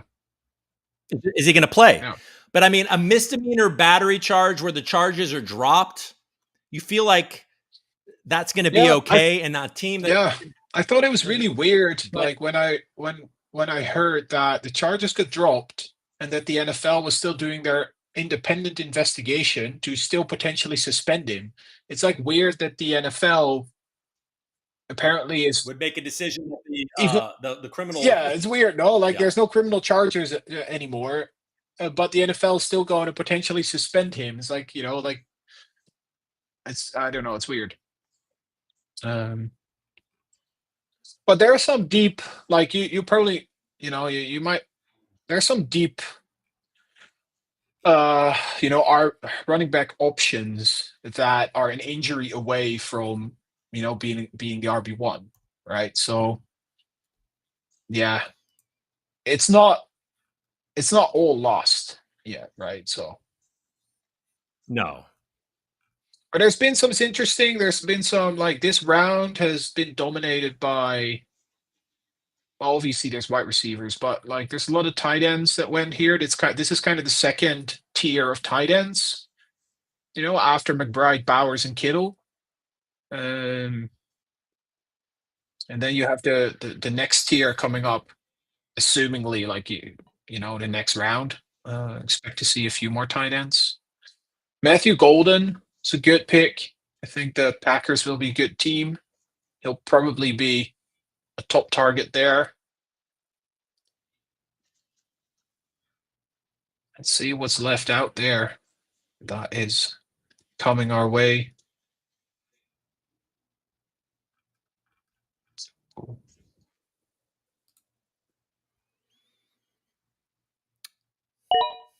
Yeah, Pearsall is also a good pick. So like Golden, like Egbuka, Golden, and Pearsall were the running backs or the wide receivers I was looking at my pick. Well, I went with Hawkinson because I think they have a lot of upside. Like Egbuka is going to be the wide receiver, like 1B, I guess, at the Buccaneers behind Mike Evans. So that's a lot of upside there. Golden, I guess, also 1A or 1B together with Jaden Reed. And Pearsall's the wide receiver 1, I guess, right now at the 49ers. Yeah, I mean, when Jennings comes back, he'll be the number 1. And then you have George Kittle and Christian McCaffrey, especially when Jennings comes back. He's a really good wide receiver. Yeah. But is he though? Like, I mean, he came through last year. I mean, he was. What is going on with Stephon Diggs? Is he just dead? He's just old? um, yeah, I guess Who's the half injured. Yeah, I'm definitely gonna have to. Even though my running backs, I just don't. These running backs, I'm gonna have to just fucking. Yeah, the appeal of somebody like a Brian Robinson is that if McCaffrey gets injured, he's the running back too, right? So Yeah, he's the backup. yeah, he's the backup, and then he also that you would think if I mean Kyle Shanahan is not exactly prone to do this, but you would think that he would try to limit some of McCaffrey's touches, but he's not that exciting, to be honest. But every running back No, in a 49, I no. mean, 49, if you're starting as a running back on the 49ers, you're going to put up numbers. Yeah. All right. So we're going to get oh, he took Krosky. Krosky. All right. So look, I have, who's the quarterback on the Saints? I don't even remember. Uh, uh, I don't even not know. Tyler Shuck, the other guy. Oh, that guy. Now, look, Olave had a down year last year, but he is the wide receiver 1 on the Saints. Is he not? He is. Yeah, I mean, like he's an injury risk with concussion. So a Right. But lot of that's the concussion. concussions. That's a head thing. So hopefully he's fine. And then you have somebody like Jacoby Myers, who's the number 1 on the Raiders, but he wants a new contract, but still he's the number 1 on the Raiders. I'm going to be Spencer going with Rattler. Spencer Rattler. He played all right. All right. I'm going to Olave. Olave sneaky good. Like if the Saints are any sort of half decent, He'll get a lot. then yeah, he'll get a lot. Yeah. And he's only my 3rd wide receiver. So I can definitely be, I still like Judkins. If he gets suspended, I don't even have somebody to put in that position. But we got some draft left. We got some draft left. Look, man, you can on the way. I'm pretty sure there's like, going to be somebody that is going to get touches on the way back. Like I don't want to say names, right? Like, but there are definitely guys that are coming back at you in the next round that that I can start. You can, yeah, you can use as safety blanket for Judkins. Debo was my other choice. I like Debo. Debo. Yeah, I was hoping Debo would come back. Debo was kind of like I thought he was too far of a reach in the 6th, especially with Mbuka and Golden and Pearsall ahead. Still, yeah, but he wants Debo's to be good. You know what I mean? But the issue with Debo as a 49er fan is that dude plays football and he doesn't shy away from contact. Yeah. I mean, he's a beast. Fucking Jorge just may have gotten. And you would think on that offense with what's his face and a uncertain running back room, and then you got Jaden Daniels. Like Samuel's going to get carries, he's going to get dump offs. The dude is awesome if he stays healthy. All right, Evan Ingram is gone, so he got his tight end 1. I'm happy about that. I'm happy that he's gone because that was. I'm happy that these are the 4 like tight ends that I was expected not to make it back to me. So I'm happy that they're all Bo Nix gone. is a solid starting quarterback. Yeah. He's going to be top 10 for sure, probably higher. I'm sad Diggs is gone because I was not happy when you asked me about Diggs because I actually think he's a good pick. He's the number 1 on his team. And, I think Drake May is not bad. So I didn't want to say anything about him, but I think that's definitely a good one. So now, yeah. Kind of ran out of my queue now here. There's a whole bunch of kind of like backup running backs. I kind of need you kind of need a little bit of like turnover. I feel like you kind of need a 3rd running back because you're gonna have bye weeks. 6, 7. Yeah, because I don't think that he will make it back to me. So I'm gonna go Jordan Mason. 49er. the backup to an old running back. Well, he's at the I know, I Vikings know, now, I know, man. but He's at the the only the reason. Vikings. Yeah, the Well, yeah, no, situation's for the sure. same. I understand that he's on the Vikings, but I just mean I know him. Yeah, Charbonnet. He's another guy that will get play on. And then Walker is also Yeah. injury prone.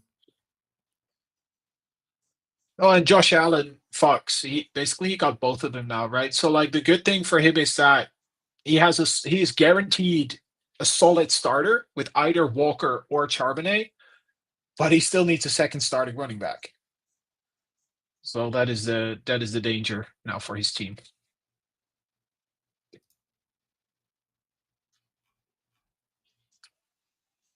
Yeah, I like Mason because he's going to be I think he's going to be, the pound guy, and he's going to be the goal line back. So he's going to have weekly value as a player.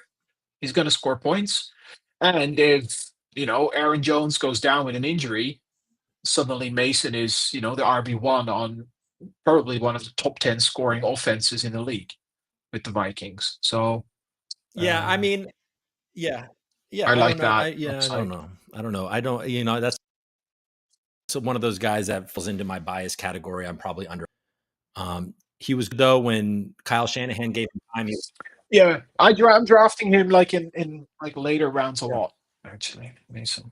Because the Vikings is a good Yeah, that guy's. system there Yeah, that also, what's his right? face? So Yeah. they've got a good line. We're gonna see what falls. There's a lot of picks before I go back. Yeah. Khalil Shakir, good. Brian Robinson, he's getting that Christian McCaffrey insurance. Oh, well, no, that's not the same. Like if I was Richard, I maybe would have taken Yeah, to have Robinson that. Oh ahead of yeah, right. Shakir. Oh yeah, no, he did not. Just want to. Yeah, I would have. It would. I mean, it would lock in your RB1 for sure. Yeah, yeah, Jacoby Myers is definitely falling as the number one on that offense, with Geno Smith passing. He's falling. yeah. I think like with Jacoby, it's just that there's other. He's the number one white receiver, but targets are going to go to Bowers and Genty first, right? So he's technically the third guy in line to get you know to get any looks. So yeah, he's the wide receiver one, but how much does it mean when you have Bowers and Genty there? You're not going to get wide receiver one volume. That's what I'm trying to say. 50 Shades.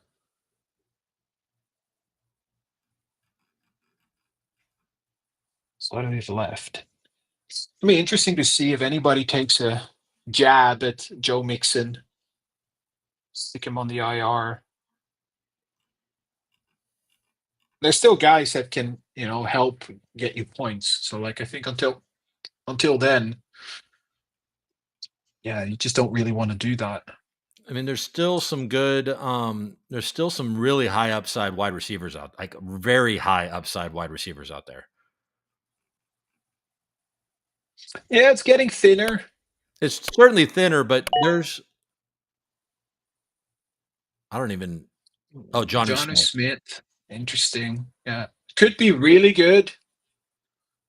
Could go either way, really. I mean, he's got Aaron Rodgers and big target. He likes it. Yeah, he likes that. I mean, it's just like, is Aaron Rodgers going to be able to stay healthy? He looks slow in the pocket. That used to be one of the main things about Aaron Rodgers for the longest time, is how good, how sneaky he was about avoiding sacks in the pocket. I feel like he's lost that a little bit, Right. and which makes him By more. 41, you probably you lose a bit of agility. Yeah, but he's got to be looking at. Okay, Jacoby Myers gone, Scadaboo's gone, Addison's gone. So those are all pretty solid picks, to be honest. I feel like Native that was auto. He's auto drafting, and Block Runner's now in auto draft. Yeah, it's good if you honestly like it. I don't mind people like if you lose a few to auto draft because it speeds things up. Yeah, for sure. And I mean, they got through these first rounds, so I'm not gonna cry about it. Yeah, no, for sure not. I think there's value in later rounds. I think you can really. That's where you try and find your league winners, but at least it keeps the league competitive, right? Like if people you get through the first half of the draft, and then people go and do other things because it's a Sunday afternoon for you guys, right? So yeah, you might have other things to do. Yeah, I mean, and they're a few hours later than even I am. So Yeah. Yeah, I think after my next pick, I'm gonna go get another drink because yeah, then it'll be some like 15, 20 minutes before it comes back to me. A lot of quarterbacks still out there.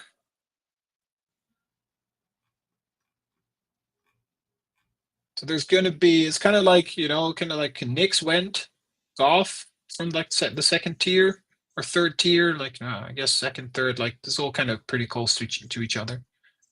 Um, I'm expecting to start to see a bit of a quarterback quarterbacks going in the next 2 rounds.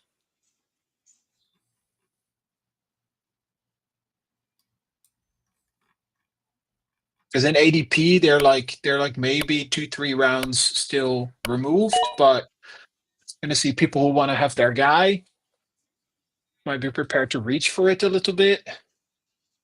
okay. So Tank Bigsby is gone. I really liked Tank Bixby like last year, just watching him play because he just runs like with so much ferocity just right through the middle. And Yeah. that's just what he does. There's nothing, you know, tactical about it, just hard through the middle. And I think like with his name, Tank Bixby, he's just got a funny name.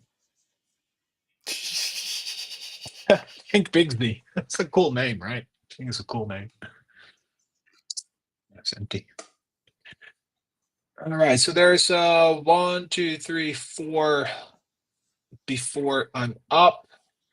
Block runner is on auto. You always you're always wondering then, like, okay, does he have a queue, or is he going to get Mixon? It's like that's the Yeah, that is the question, isn't it? No, he got Javonte he might Williams, have a who I was thinking I might actually want. Dak. Now That's good. Algo. Okay, J.K. Dobbins is gone. Now Dobbins. you're up. Um, this is all pretty gross. So, what you gonna do? There's the guy here again. Yeah, I think that's actually not gonna be bad. I'll go Michael Pittman. Who'd you do? I went Michael Pittman of the Colts. Yeah, yeah, Daniel Jones is going to be the starter on the Colts, and he is yeah, definitely a better quarterback than Anthony Richardson. And yep. Pittman is the number one on his team. Um, What is it? The other guy is what? Josh Downs or something is his name, or is Josh that? Am I getting Downs. that wrong? Yeah, Josh Downs. Yeah. Oh, there he goes, Nick Chubb, who I was gonna fucking reach on as my starting bitch ass running back Oh, for week one. If this guy, so that sucks yeah. All because the I was tempted. The running backs are really fucking thin. yeah, Holy shit! yeah, yeah. Like, All right, we'll what see how are the this goes. guys who are like? Okay, so he's got two, so he might go I know, one. but nobody stop. I don't want you to. I don't want you to. I don't want you to talk about the running backs right All now. right, I'm going to be quiet. I'm gonna go get my. I'm gonna go get my drink. I'll be back in a sec. All right.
Okay, hear him.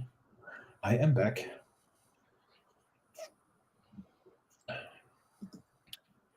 you still watching? What's happening? I actually have not seen. Am I on the clock? Oh, no. No. Oh, okay. They're on the clock. I was like, fuck. Okay, so then there goes my other running back that I was targeting. So awesome. So I'm not getting a fucking running back. I'm not getting a starting running back at all. Shit. George. This is why you don't wait on running back, folks. Zero running back works, but maybe not if you have to wait until the 8th round. Yeah. I should have probably picked a more probably a better. Yeah, it's always like it's always hindsight, right? So you always look at like the guy you picked, and then you look at who went after it, and then you're like, and who's left on the board, and you're like, I should have picked that guy. But what can you do about it? Not a lot. So, okay. No. So, yeah, there's not a lot for me. I mean, there isn't. Well, let's see. Let's just see who the fuck this person's going to pick.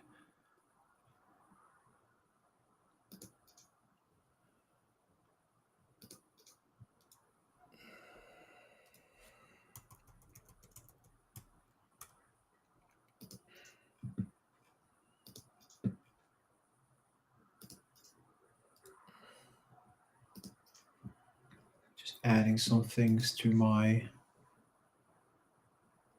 Oh yeah, he's still. George is still.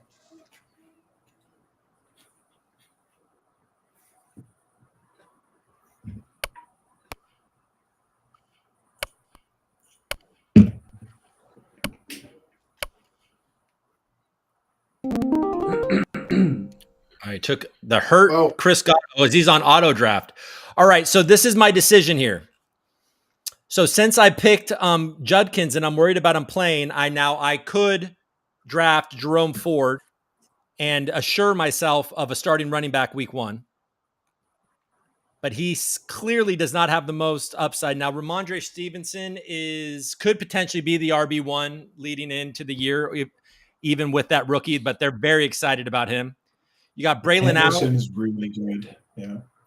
Yeah, Henderson's supposed to be really good. Jaden Blue is the backup, and I think he might even be the third. Braylon Allen is the backup to Breece Hall.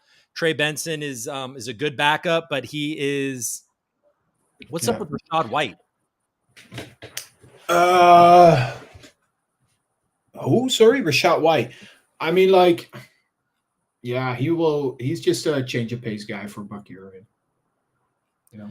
So I'm gonna make a huge reach here just to assure that I have a starting running back. I think it's a good choice. I think it's a good pick. And they're gonna, there's gonna be dump offs. There's gonna be lots of dump offs there, and they're gonna run it. You just need somebody to gets you points.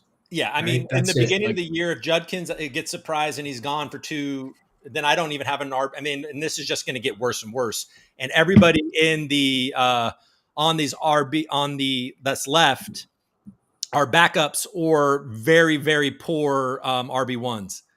So even if Ramondre Stevenson is the RB1, the rookie is going to get a ton of looks even week 1, and then he's probably going to get replaced. Najee Harris, he could get some goal line backs, but I mean, some goal line looks and stuff. And Jaden Blue, I think, has even fallen further down the thing. Braylon Allen might get some looks. Trey Benson might get some looks. Yeah, it's just all split. It's all split stuff, right? So, and then you just need to get lucky. They're going to get you 5, 6, 7 points But if one of the other gets injured and you have the right one, all of a sudden you're in a good place. I mean, that's kind of the guys that are out there now. Yeah, all of them. And I mean, if you're watching, some of them are split fields, kind of by design. But like a Trey Benson, you know, he might get some, but like the clear number one is of course is Connor, right? James Connor. So they're more handcuffs than, you know, yeah. They don't get a lot of touches unless the other guy gets injured. That's what I mean. Yeah. I've got a new cider. This one's raspberry lime. Ooh, look at you. Super sweet. Oh, it's getting late, man. My eyes are starting to like. It's not even that late. It's just we just don't sleep because the kids just wake up so fucking early. I know, man. Oh my god, they've been waking. My kids have been. How's your little one doing? Oh, he's so good. He's so good. Yeah. Thanks, man. That's so good. Nice to hear. Now I need to know.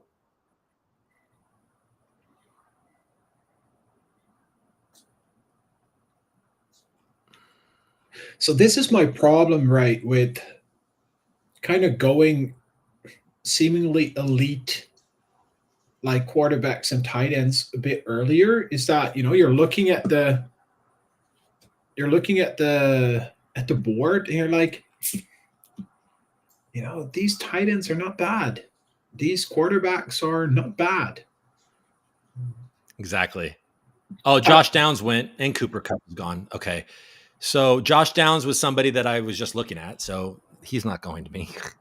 Oh, Cooper, yeah. Cooper Kupp went like, you know. Oh, so there we go. Mixon is off the board. So somebody's hoping that guy's coming back. Well, look, you know, he's one of those guys, like if he comes off IR at any point during the year, he's instantly, you know, the workhorse on the team.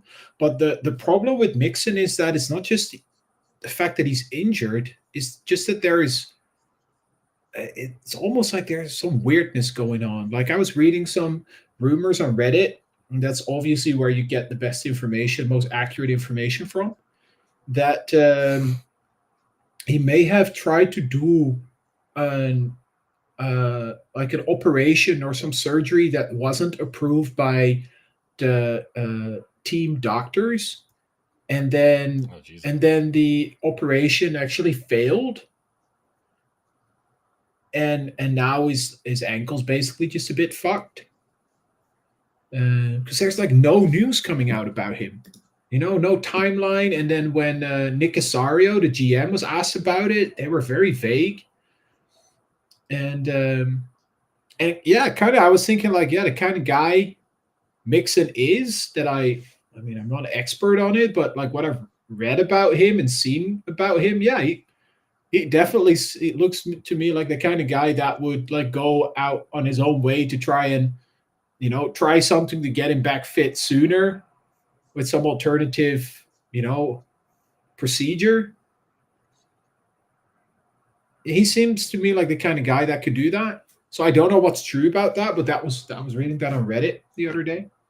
So I'm up, right? Yeah. All right. So Juwan Jennings went. Now with the running back room I have, I'm now in the search of upside. So James Conner, he gets hurt a lot. Trey Benson might be somebody that I might want. Ray Davis, James Cook. You know, I don't know. Do you know anything about Ray Davis? He actually kicked a field goal in one of the preseason games. Okay, that's weird. Cook was not. I think like Cook is not really that good, but the Lions are the Bills are just a good team. So he's definitely pushing Cook. Yeah. That's for sure. So he's good. Hell yeah, he's definitely. What about Ollie? What about Ollie Gordon? Yeah, I mean, like he gets a lot of hype as well. I'm feeling like I might go Ollie Gordon just because Achane is you know, could be, he's like the way he plays his type of game. He misses, I don't know, might he miss some games? Yeah. Ollie Gordon's a hyped. He had a bad year last year, but he might have been the top running back. He's a big dude. All right, I'm gonna go Ollie Gordon because I need upside. I think you've just upset a couple people who wanted to reach for Ollie Gordon. Did you is that in the chat or No, but Or you think that because I'm one of them, and I'm pretty sure that anybody that has prepared a little bit for the draft and has been paying attention, like is excited? they like Ollie Gordon. Yeah. Okay, good. I'm glad. I He accidentally did it. look he like Achan is back fit because he had like a lower body tissue, like soft tissue injury. See, that's the type of lower body soft tissue issue on his back is something that could Yeah. go wrong. So I think like goal line work, they are not going to give it to Achan, like for sure not. And he's a big boy, And, Ollie Gordon. All right. The problem with yeah, he's a big boy, 6'2", 225 pounds. So for type usually with the running backs you see, like he's on the bigger side. Look, man, he's same height as Henry. He's he's not as. But yeah, Ollie Gordon could definitely be one of those rookie running backs that that we all get excited. He could be Bucky or this year's Bucky Irving. I'm 100% convinced of that.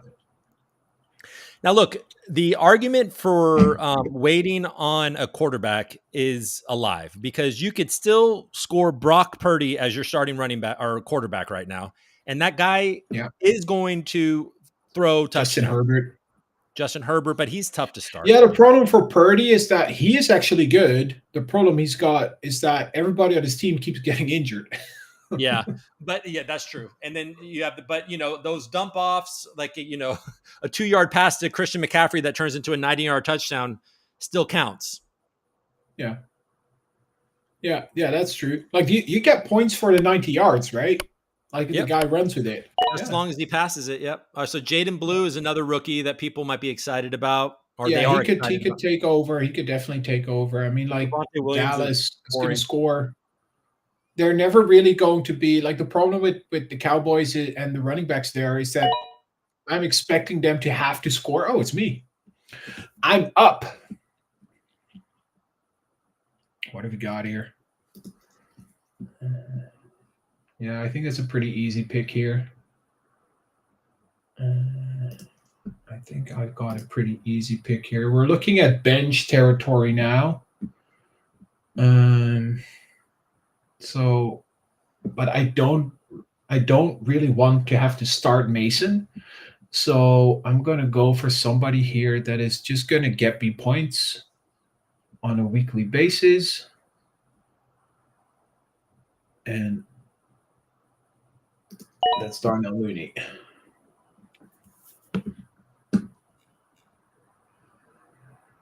Yeah, he's one of those guys that is another guy that I tend to ignore. But he's in PPR, like we have half point PPR, so he's a little less appealing there. But he's going to get some targets. He's the number 2 behind Drake London. That typically means that the best corner, is covering London. So his opposition is not as strong as on some other wide receiver 2s. And I think it's good to just get because we are very quickly getting into territory now where you're picking wide receiver 3 guys or very long shot guys. Yeah. And I don't want to start Jordan Mason. I really picked Jordan Mason as a rotational guy for bye weeks and as a potential starter if Aaron Jones gets injured. So now I basically have Michael Pittman and Darnell Mooney in my flex, and those guys are just going to get points weekly. Now auto draft is rearing his ugly head because now Block Runner has Joe Burrows and Justin Herbert. Nobody wants 2 quarterbacks for the most part, especially if you have Joe Burrow. But yeah, you really don't need Herbert as a especially week 10 bye guy, especially with Jordan Love and Justin Fields still on the board. Yeah. So this is like there's a strong case, strong case on waiting for quarterbacks. We are in the end of the 9th round, and you could still get somebody with a lot of upside like a Justin Fields or a Jordan Love. Those are they're better than a Justin Herbert. And I mean, they're not I'm maybe not not sure about that. I think Herbert's not not. a I think better Herbert's not bad. maybe not a better quarterback, but a better. I think probably a better fantasy quarterback. I mean, I think the Chargers are, sneaky good. They Yeah, I mean, are. They're really not. they got what's his face back too, but he's old. Keenan Allen. Yeah. Well, he's gonna catch. He's gonna catch some balls, right? He's gonna get some touchdowns. He's like budget Devontae Adams, right? On the Rams. He's gonna have a similar kind of role.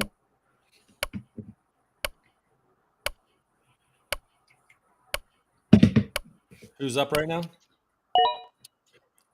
Shades, 50 Shades got Rashad. I mean, honestly, like that running back room. If I'd have to choose between your running back room now, and especially after picking Ollie Gordon and the 50 Shades running back, I'm picking your running back room. You don't have the worst running back room Because miraculously you don't. Well, you've got you. I think the Browns, they're going to have to run the ball, right? So you have a starting running back there, guaranteed. Yeah, and Ollie Gordon. And obviously, Bijan is. Ollie Gordon, I think, is the I think he has a lot of, he could really break out. I think he could really break out. I love it. No wonder when I asked you about Ollie Gordon, you stopped for 5 seconds. You're like, yeah, he's good. Yeah, he's. I think I definitely would have picked Ollie Gordon if he. I don't think he would have made it back to me because, I think there's a few more people here also that are, that are paying attention to these things. So, I don't think he would have made it back all the way to 9-8. But yeah, Ollie Gordon's really, really good pick. He could literally save your running back room. He could save your running back room. And if you just want to get excited about some random, upside running back pick, just go watch their college tapes, and then but on highlights only. Because you got Ollie Gordon just running through people. That's awesome. So he's he's just big dude,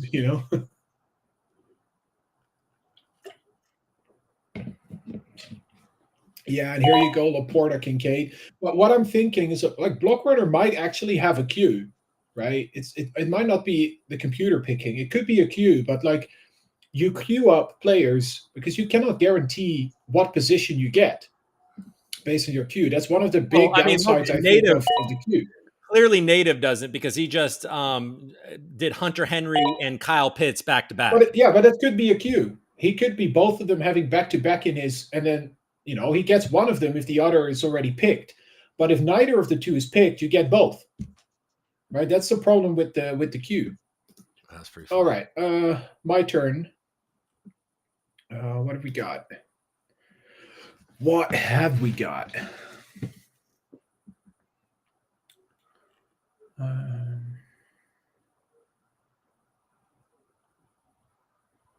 That's all for much, much later.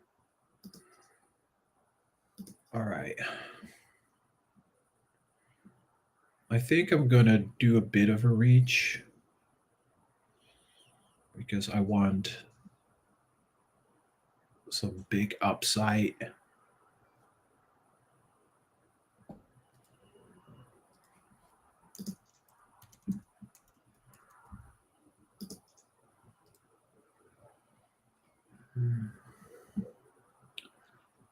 I think I'm going to go for a guy that has been getting some hype.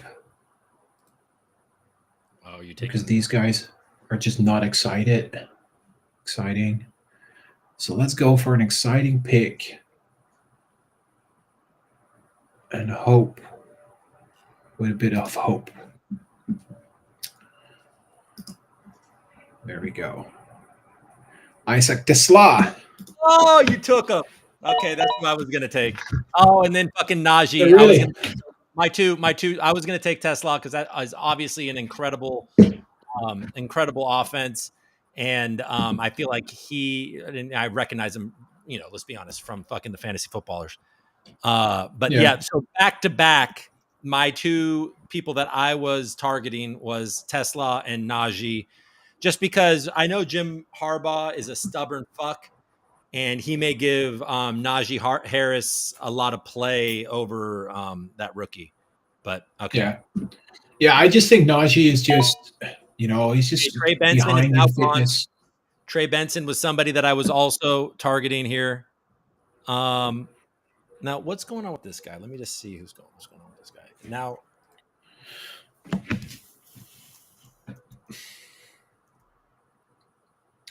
Yeah, there's 2 or 3, more running backs out there with upside 4.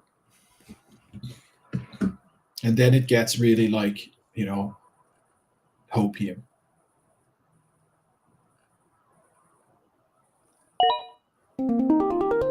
I like these picks. I was looking at them as well.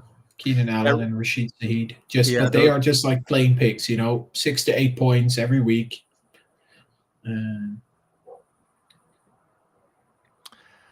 Now, do I pick like a guy, like you're saying, like a name that I recognize from fantasy footballers? I know you're probably talking about Bishal Tuden. Yeah, him, and then there's another one. Yeah. And maybe Monanon guy. That's the guys they've been talking about. Well, and then Shipley too. Shipley, yeah, but Shipley is like he needs an injury, right? Yeah, like he needs Barkley to get injured. He's not otherwise getting on the field. I mean, Dylan Sampson is not a wild name either. You basically just look. I mean, it's not the greatest. I guess I'm only back room to be locked into, but I'm honestly only picking this guy. I had no idea who Bashul Tootin is, but now that I'm seeing that you were so quick to say his name, and I know how much you're paying attention, and I like the fact that he's on the Jaguars, so I'm gonna go with Tootin. Bishal Tuden. I don't even know who that is. The thing is, like he's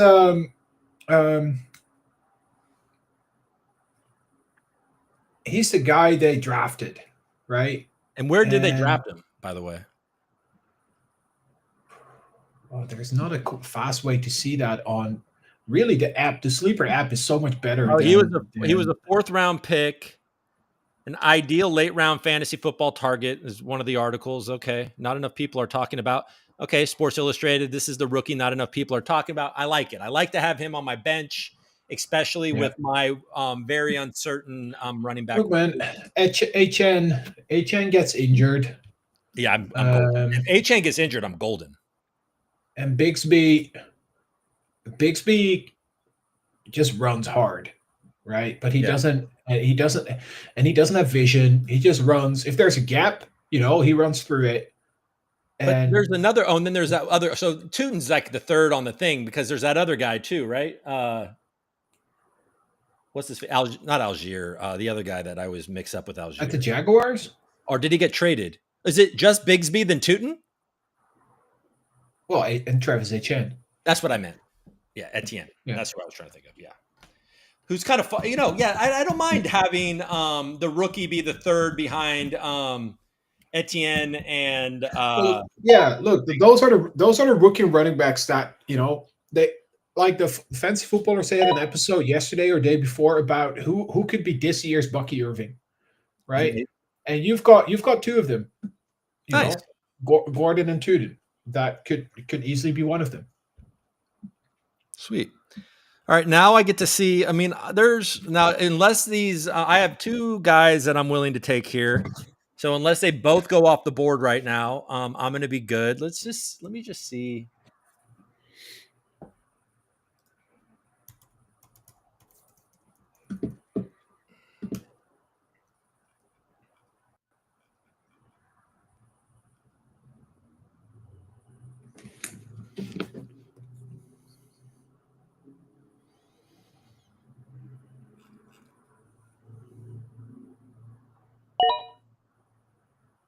Oh, so he took the other Death Proof took the third of the he's saying that Jerome Ford, and then the rookie I got, the Samson guy. I couldn't have three. There was no world where I was going to have three Cleveland Brown running backs on my team. So I definitely want the guy that there's a guy that I want. So I wonder if if he's going to be available to me. Let's see.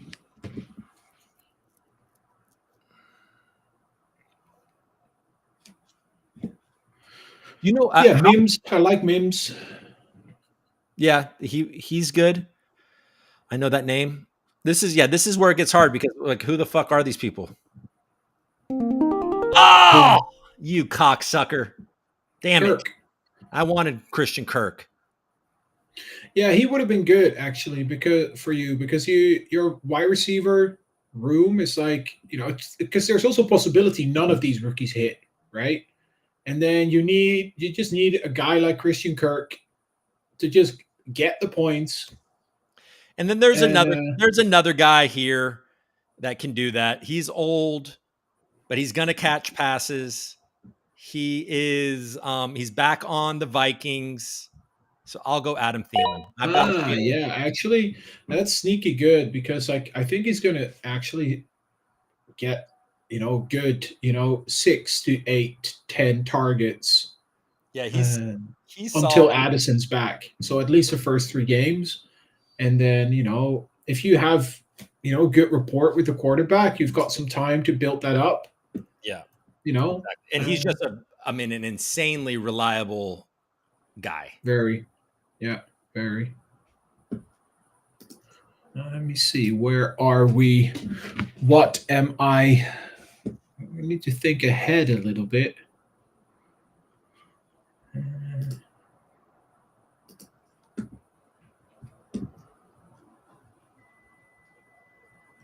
Yeah, no, that's just a bit nasty. You get to the point now where you got like all these like at the top of the draft board, you got all these like quarterbacks like clogging up the draft board. I know. And we're like in the doldrums of this draft right now. Yeah. How many teams don't have a quarterback yet? Actually, Toxicity doesn't have one yet. I think it's the only one. It's the only one without a quarterback.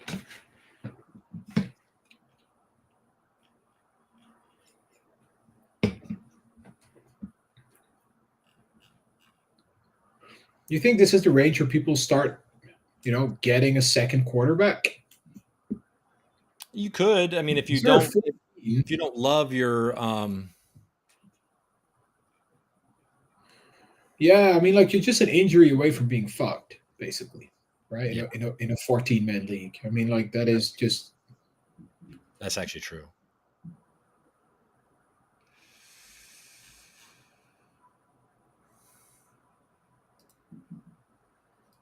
I think there's still some nice players out there now. Yeah, I figured like Jordan Love was my like double late round. I honestly I don't understand how he's going so late because the Packers are going to be awesome. There's a lot of good quarterbacks left. There's a lot of good people that you could easily start. Yeah.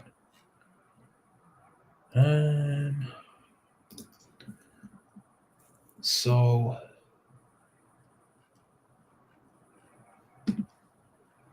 I think this is my guy.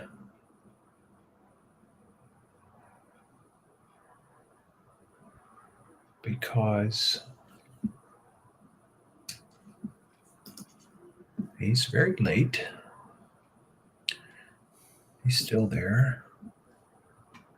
And he's got Joe Flacco throwing at him.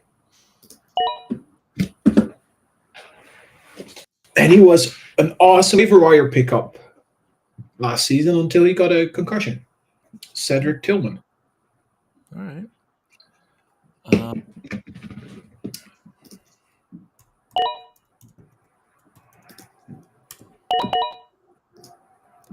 Bateman. Oh, on the Bateman. back. Okay. So I'm glad that you said that out loud because I can stop looking. He's good. They just gave him money, didn't they?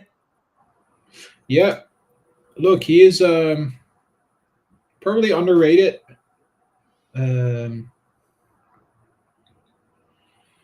The thing with the Ravens is like very similar also to uh in a way the 49ers, or not the 49ers, sorry, the Chiefs, is that they just don't have to throw the ball a lot.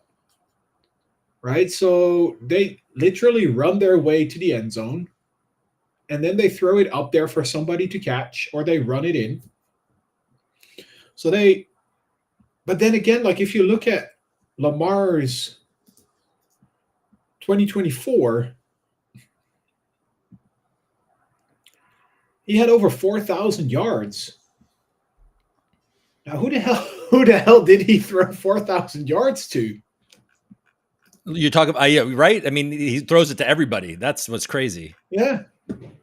And that's like they don't really have, like, even Zay Flowers. Like I had Zay Flowers in the league last year, and I was like when he gets the ball, he looked awesome.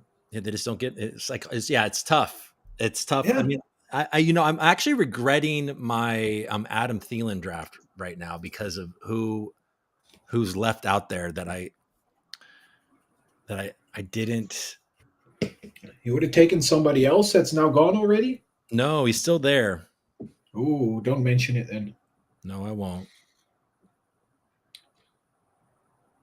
Yeah, this is the range where I think I'm just like, this is the range where you're just gonna try and gamble on guys that like fall into a top spot on the team because of injuries or because some sort of breakout. Like ADP doesn't mean shit anymore now. No. If you're in round 12. Yeah.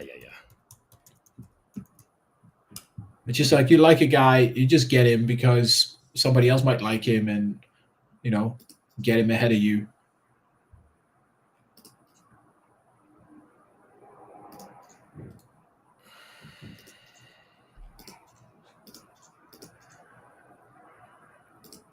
And there's a good number of, interesting picks still out there.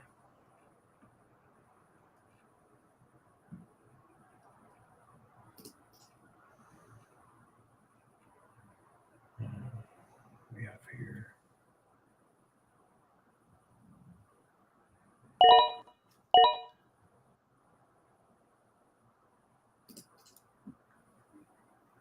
Oh my God, this. What? Oh, never mind. I thought that was Native's third quarterback, but it's not. Love the auto drafts. Well, that's bleak for that's why auto draft sucks, because if you waited until these late rounds to get a quarterback, and then these guys that don't even want these quarterbacks are getting them, that would be pretty disheartening.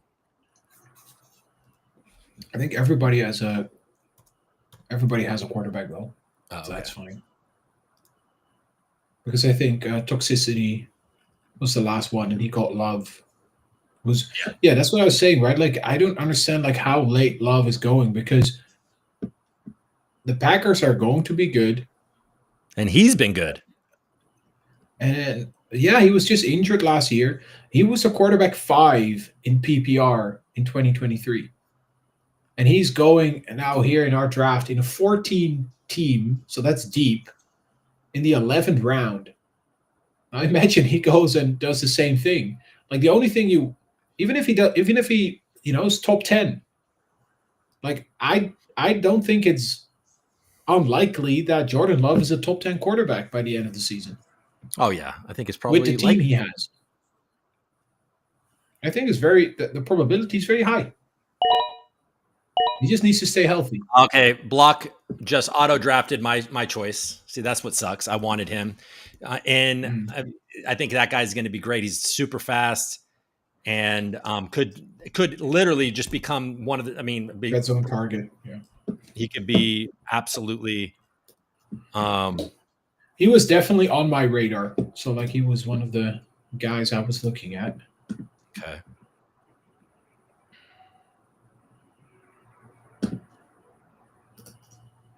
What was before me? 2 more. All right. Yeah, I have some.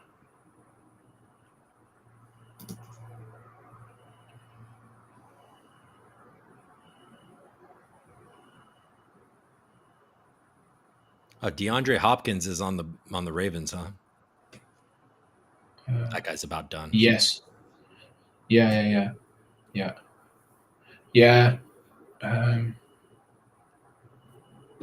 I think didn't he get released also? Oh, did he? Yeah. I think he got released.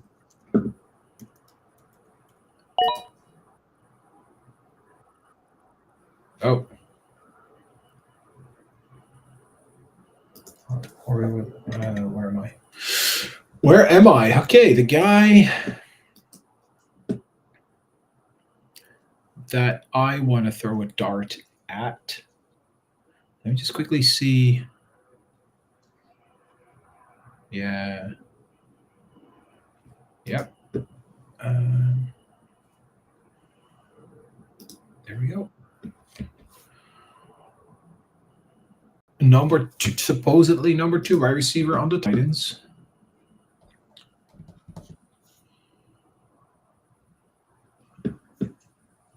Who's been doing good this summer? Yeah, I don't even know.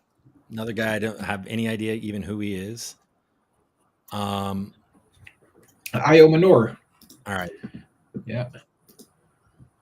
I like him.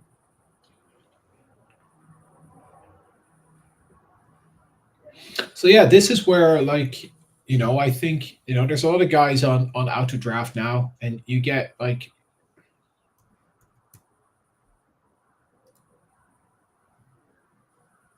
yeah.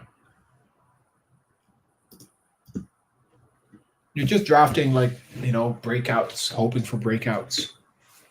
And then maybe when you have guys that are in good matchups.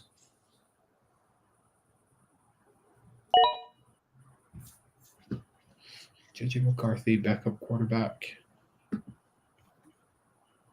Yeah, it makes sense. Since he waited so long, he's a bit of insurance. Yeah. I think McCarthy is going to be good, actually. Vikings are just like, I think it's a very quarterback friendly environment.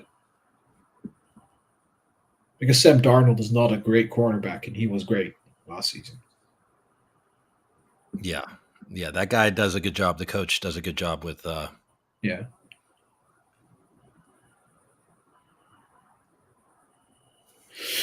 So, 2 picks left.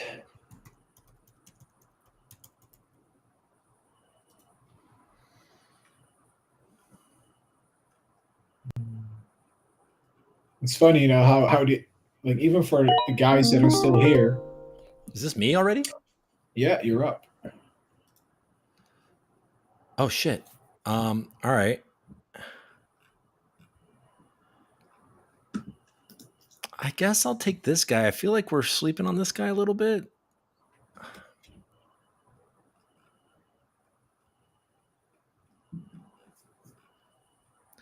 He's just not a. It's just like one of those picks, though. It's like, am I ever really going to start him? But I'm just going to take him anyways.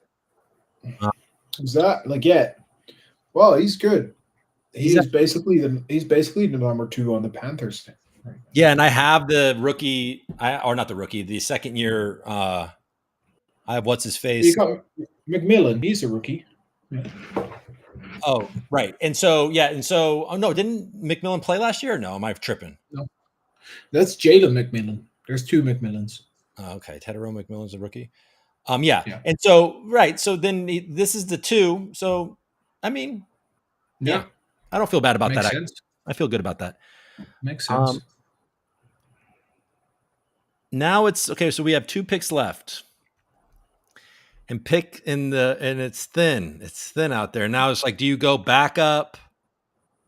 Yeah, that's the question, right? Like, do you go back up now, or do you like just Yeah. So like backup of yourself, right? So you got one tight end. Do you go a second deep tight end just in case your tight end gets injured, or quarterback, or do you put two more like running back handcuffs on your bench in case somebody gets injured? Exactly. And then like what even like handcuffs are there? What I mean There's a few out there. is Shipley the number 2 to Saquon? Yeah. Yeah. I mean, Saquon has a pretty strong injury history. And then you got what's his face? I mean, the Rams are giving lip service to Corum being integrated more, but he was not impressive last year. They drafted a new one, Jarquez Hunter. Oh, and they got another one. Yeah. Okay, so Trevor Lawrence, we're going back up. He's another sneaky upside, if he's healthy and if he can get his shit together, he's got Brian Thomas and Travis. What's it's called? Travis Hunter, right? Yeah. To throw to. Yeah. So like he's got two very, very good targets. Yeah, he's a good quarterback. He's got some running upside.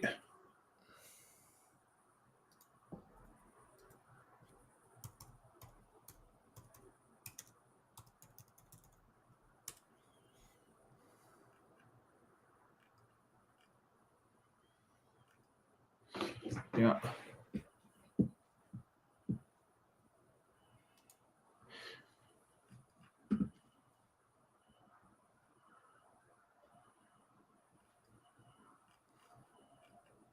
What time is it now for you? Sometime in the afternoon?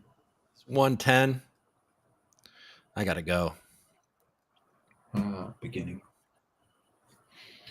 Yeah, we haven't been quick this draft. It's been yesterday we were done in an hour. Yeah, this has been about an hour and 45, or what has it been? We're almost at 2 hours, aren't we? No, we're at 2 hours. Yeah. Which is fine, 14 actually. Teams, 14 teams adds a lot of picks. Yeah. Yeah, I think it's about the same because yesterday we had 20 rounds, 12 teams, 20 rounds. So we got Tua. So people are going backup quarterbacks now.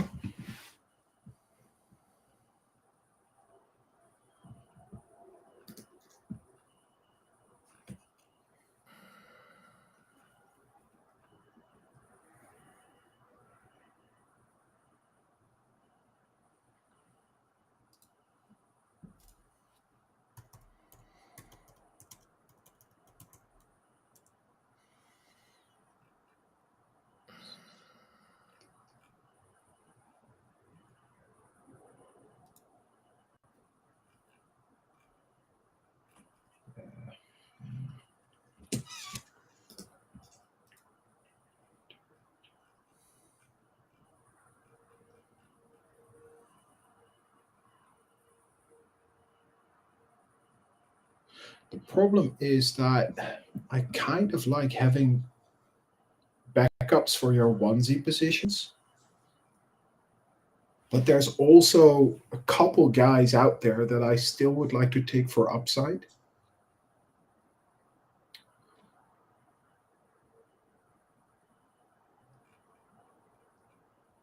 So I'm not sure yet what I'm going to do on that. It's funny how in these late rounds, people are much more likely to use up to 2 minutes than they are in because the early rounds. People are researching. Yeah, I was looking like I am right now. Yeah, like who's this guy? Who's this guy? Yeah.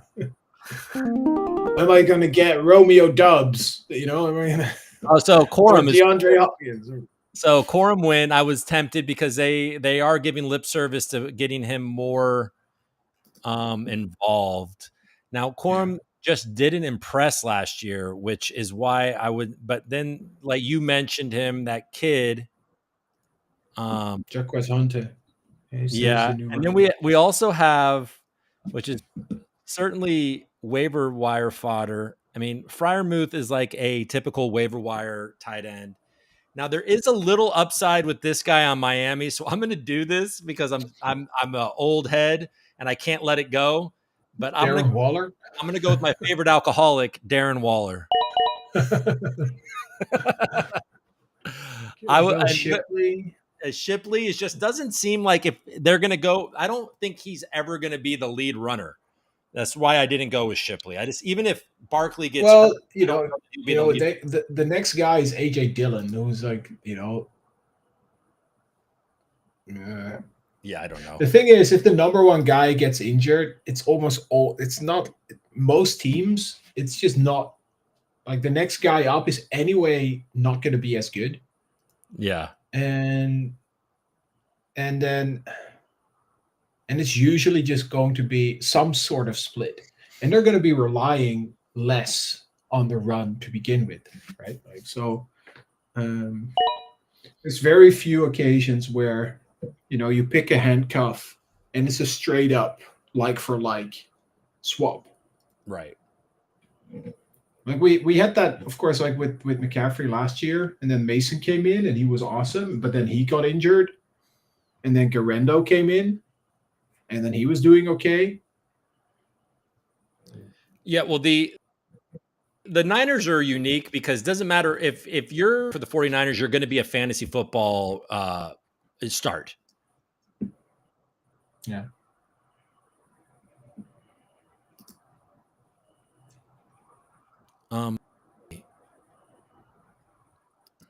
Whoa, that went fast. Is my turn? Right? My turn, eh? Yeah, so that's where I am, right? Like, so I heard a sound. Yeah, that's me. Yeah. So, but I still hearing. That's weird. So I've got like 12 guys on my queue still. So this is the downside of doing very deep drafts. Is it like, oh, it's this guy still there? This guy's still there. So my brain is telling me to pick backups, but my heart is telling me to pick upside guys. So I'm at least going to go with one more upside guy who needs an injury to really be relevant. But if the injury comes, he could immediately be very good. And that is DJ Giddens. Who I don't know who that even is. DJ Giddens is a rookie at the Colts who's been doing really well. And, Jonathan Taylor does get injured a lot, or occasionally, or more than average. So I like DJ Giddens.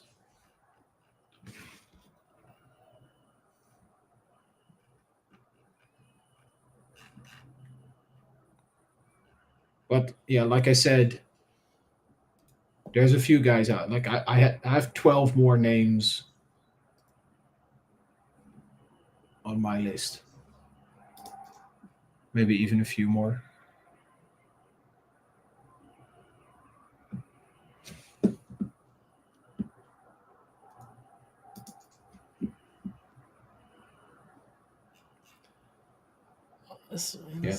Why? Yeah.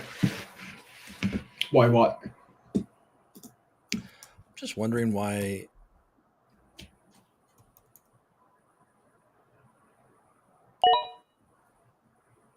Alec Pierce. Colts deep shot.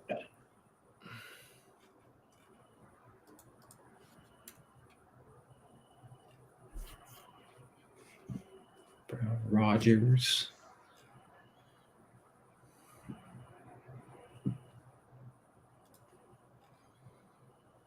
So I got my last pick.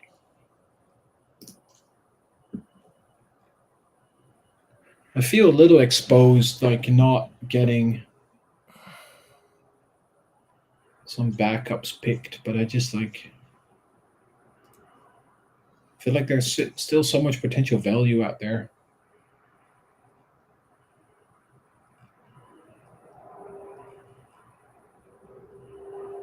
Then again, like you.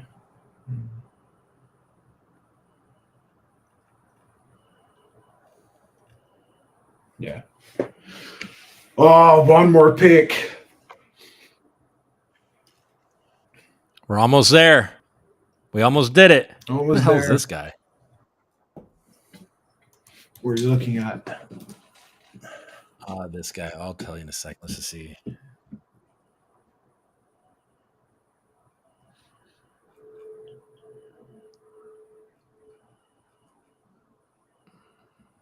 We've been in the stream for 3 hours. That must have been some top level content. You lost like, half of your followers after this one session. Isaiah Likely. That's a lot of tight ends at the back end there.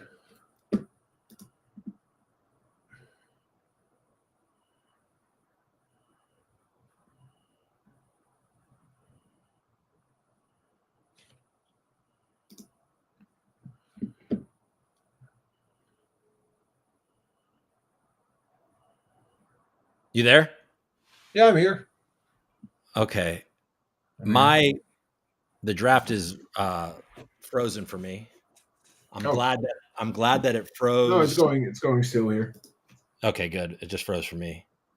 Probably if you just refresh your window. Oh, it's still there, man. It's still running, no? Yeah, we're good. Yeah, we're good. I got it. Yeah. All right. I guess I'll go. Oh, it's because oh wait.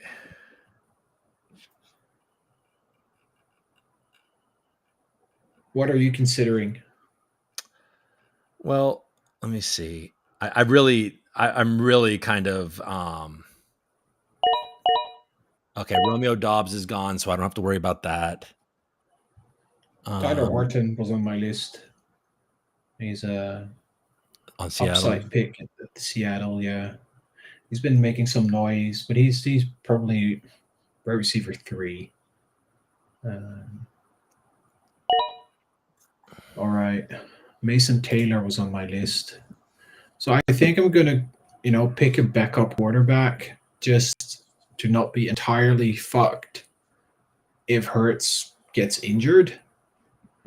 And I think I'm gonna take a guy who's just decent.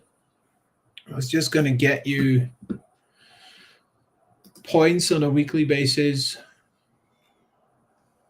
Was the quarterback 13 in Seattle last year? He has good targets now. Oh, Bama took Beck. I was wondering why Beck disappeared. Is because Bama took Beck. Okay, I was considering Jack or Jeff. What's his name?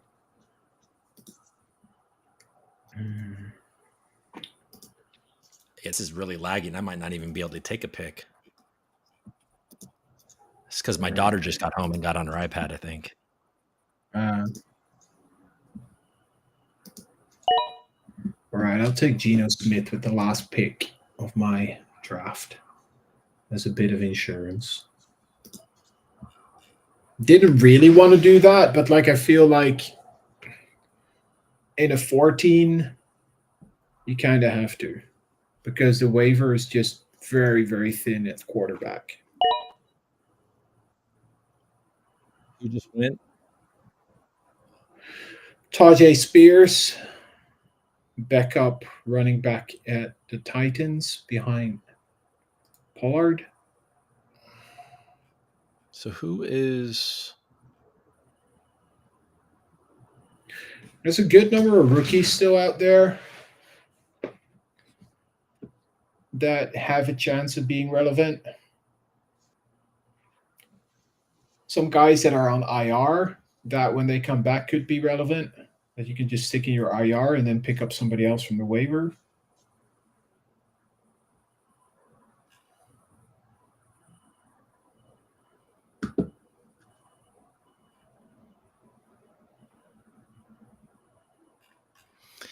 Yeah, this is all very not very familiar territory. I mean, there's a guy that I'm probably not going to end up getting to. Jorge's auto.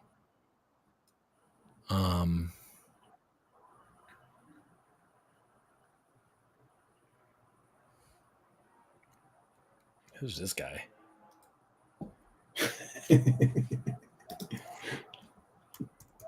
You want to say who you're looking at? I mean, I guess I'll keep it to myself at this point. All right. Yeah.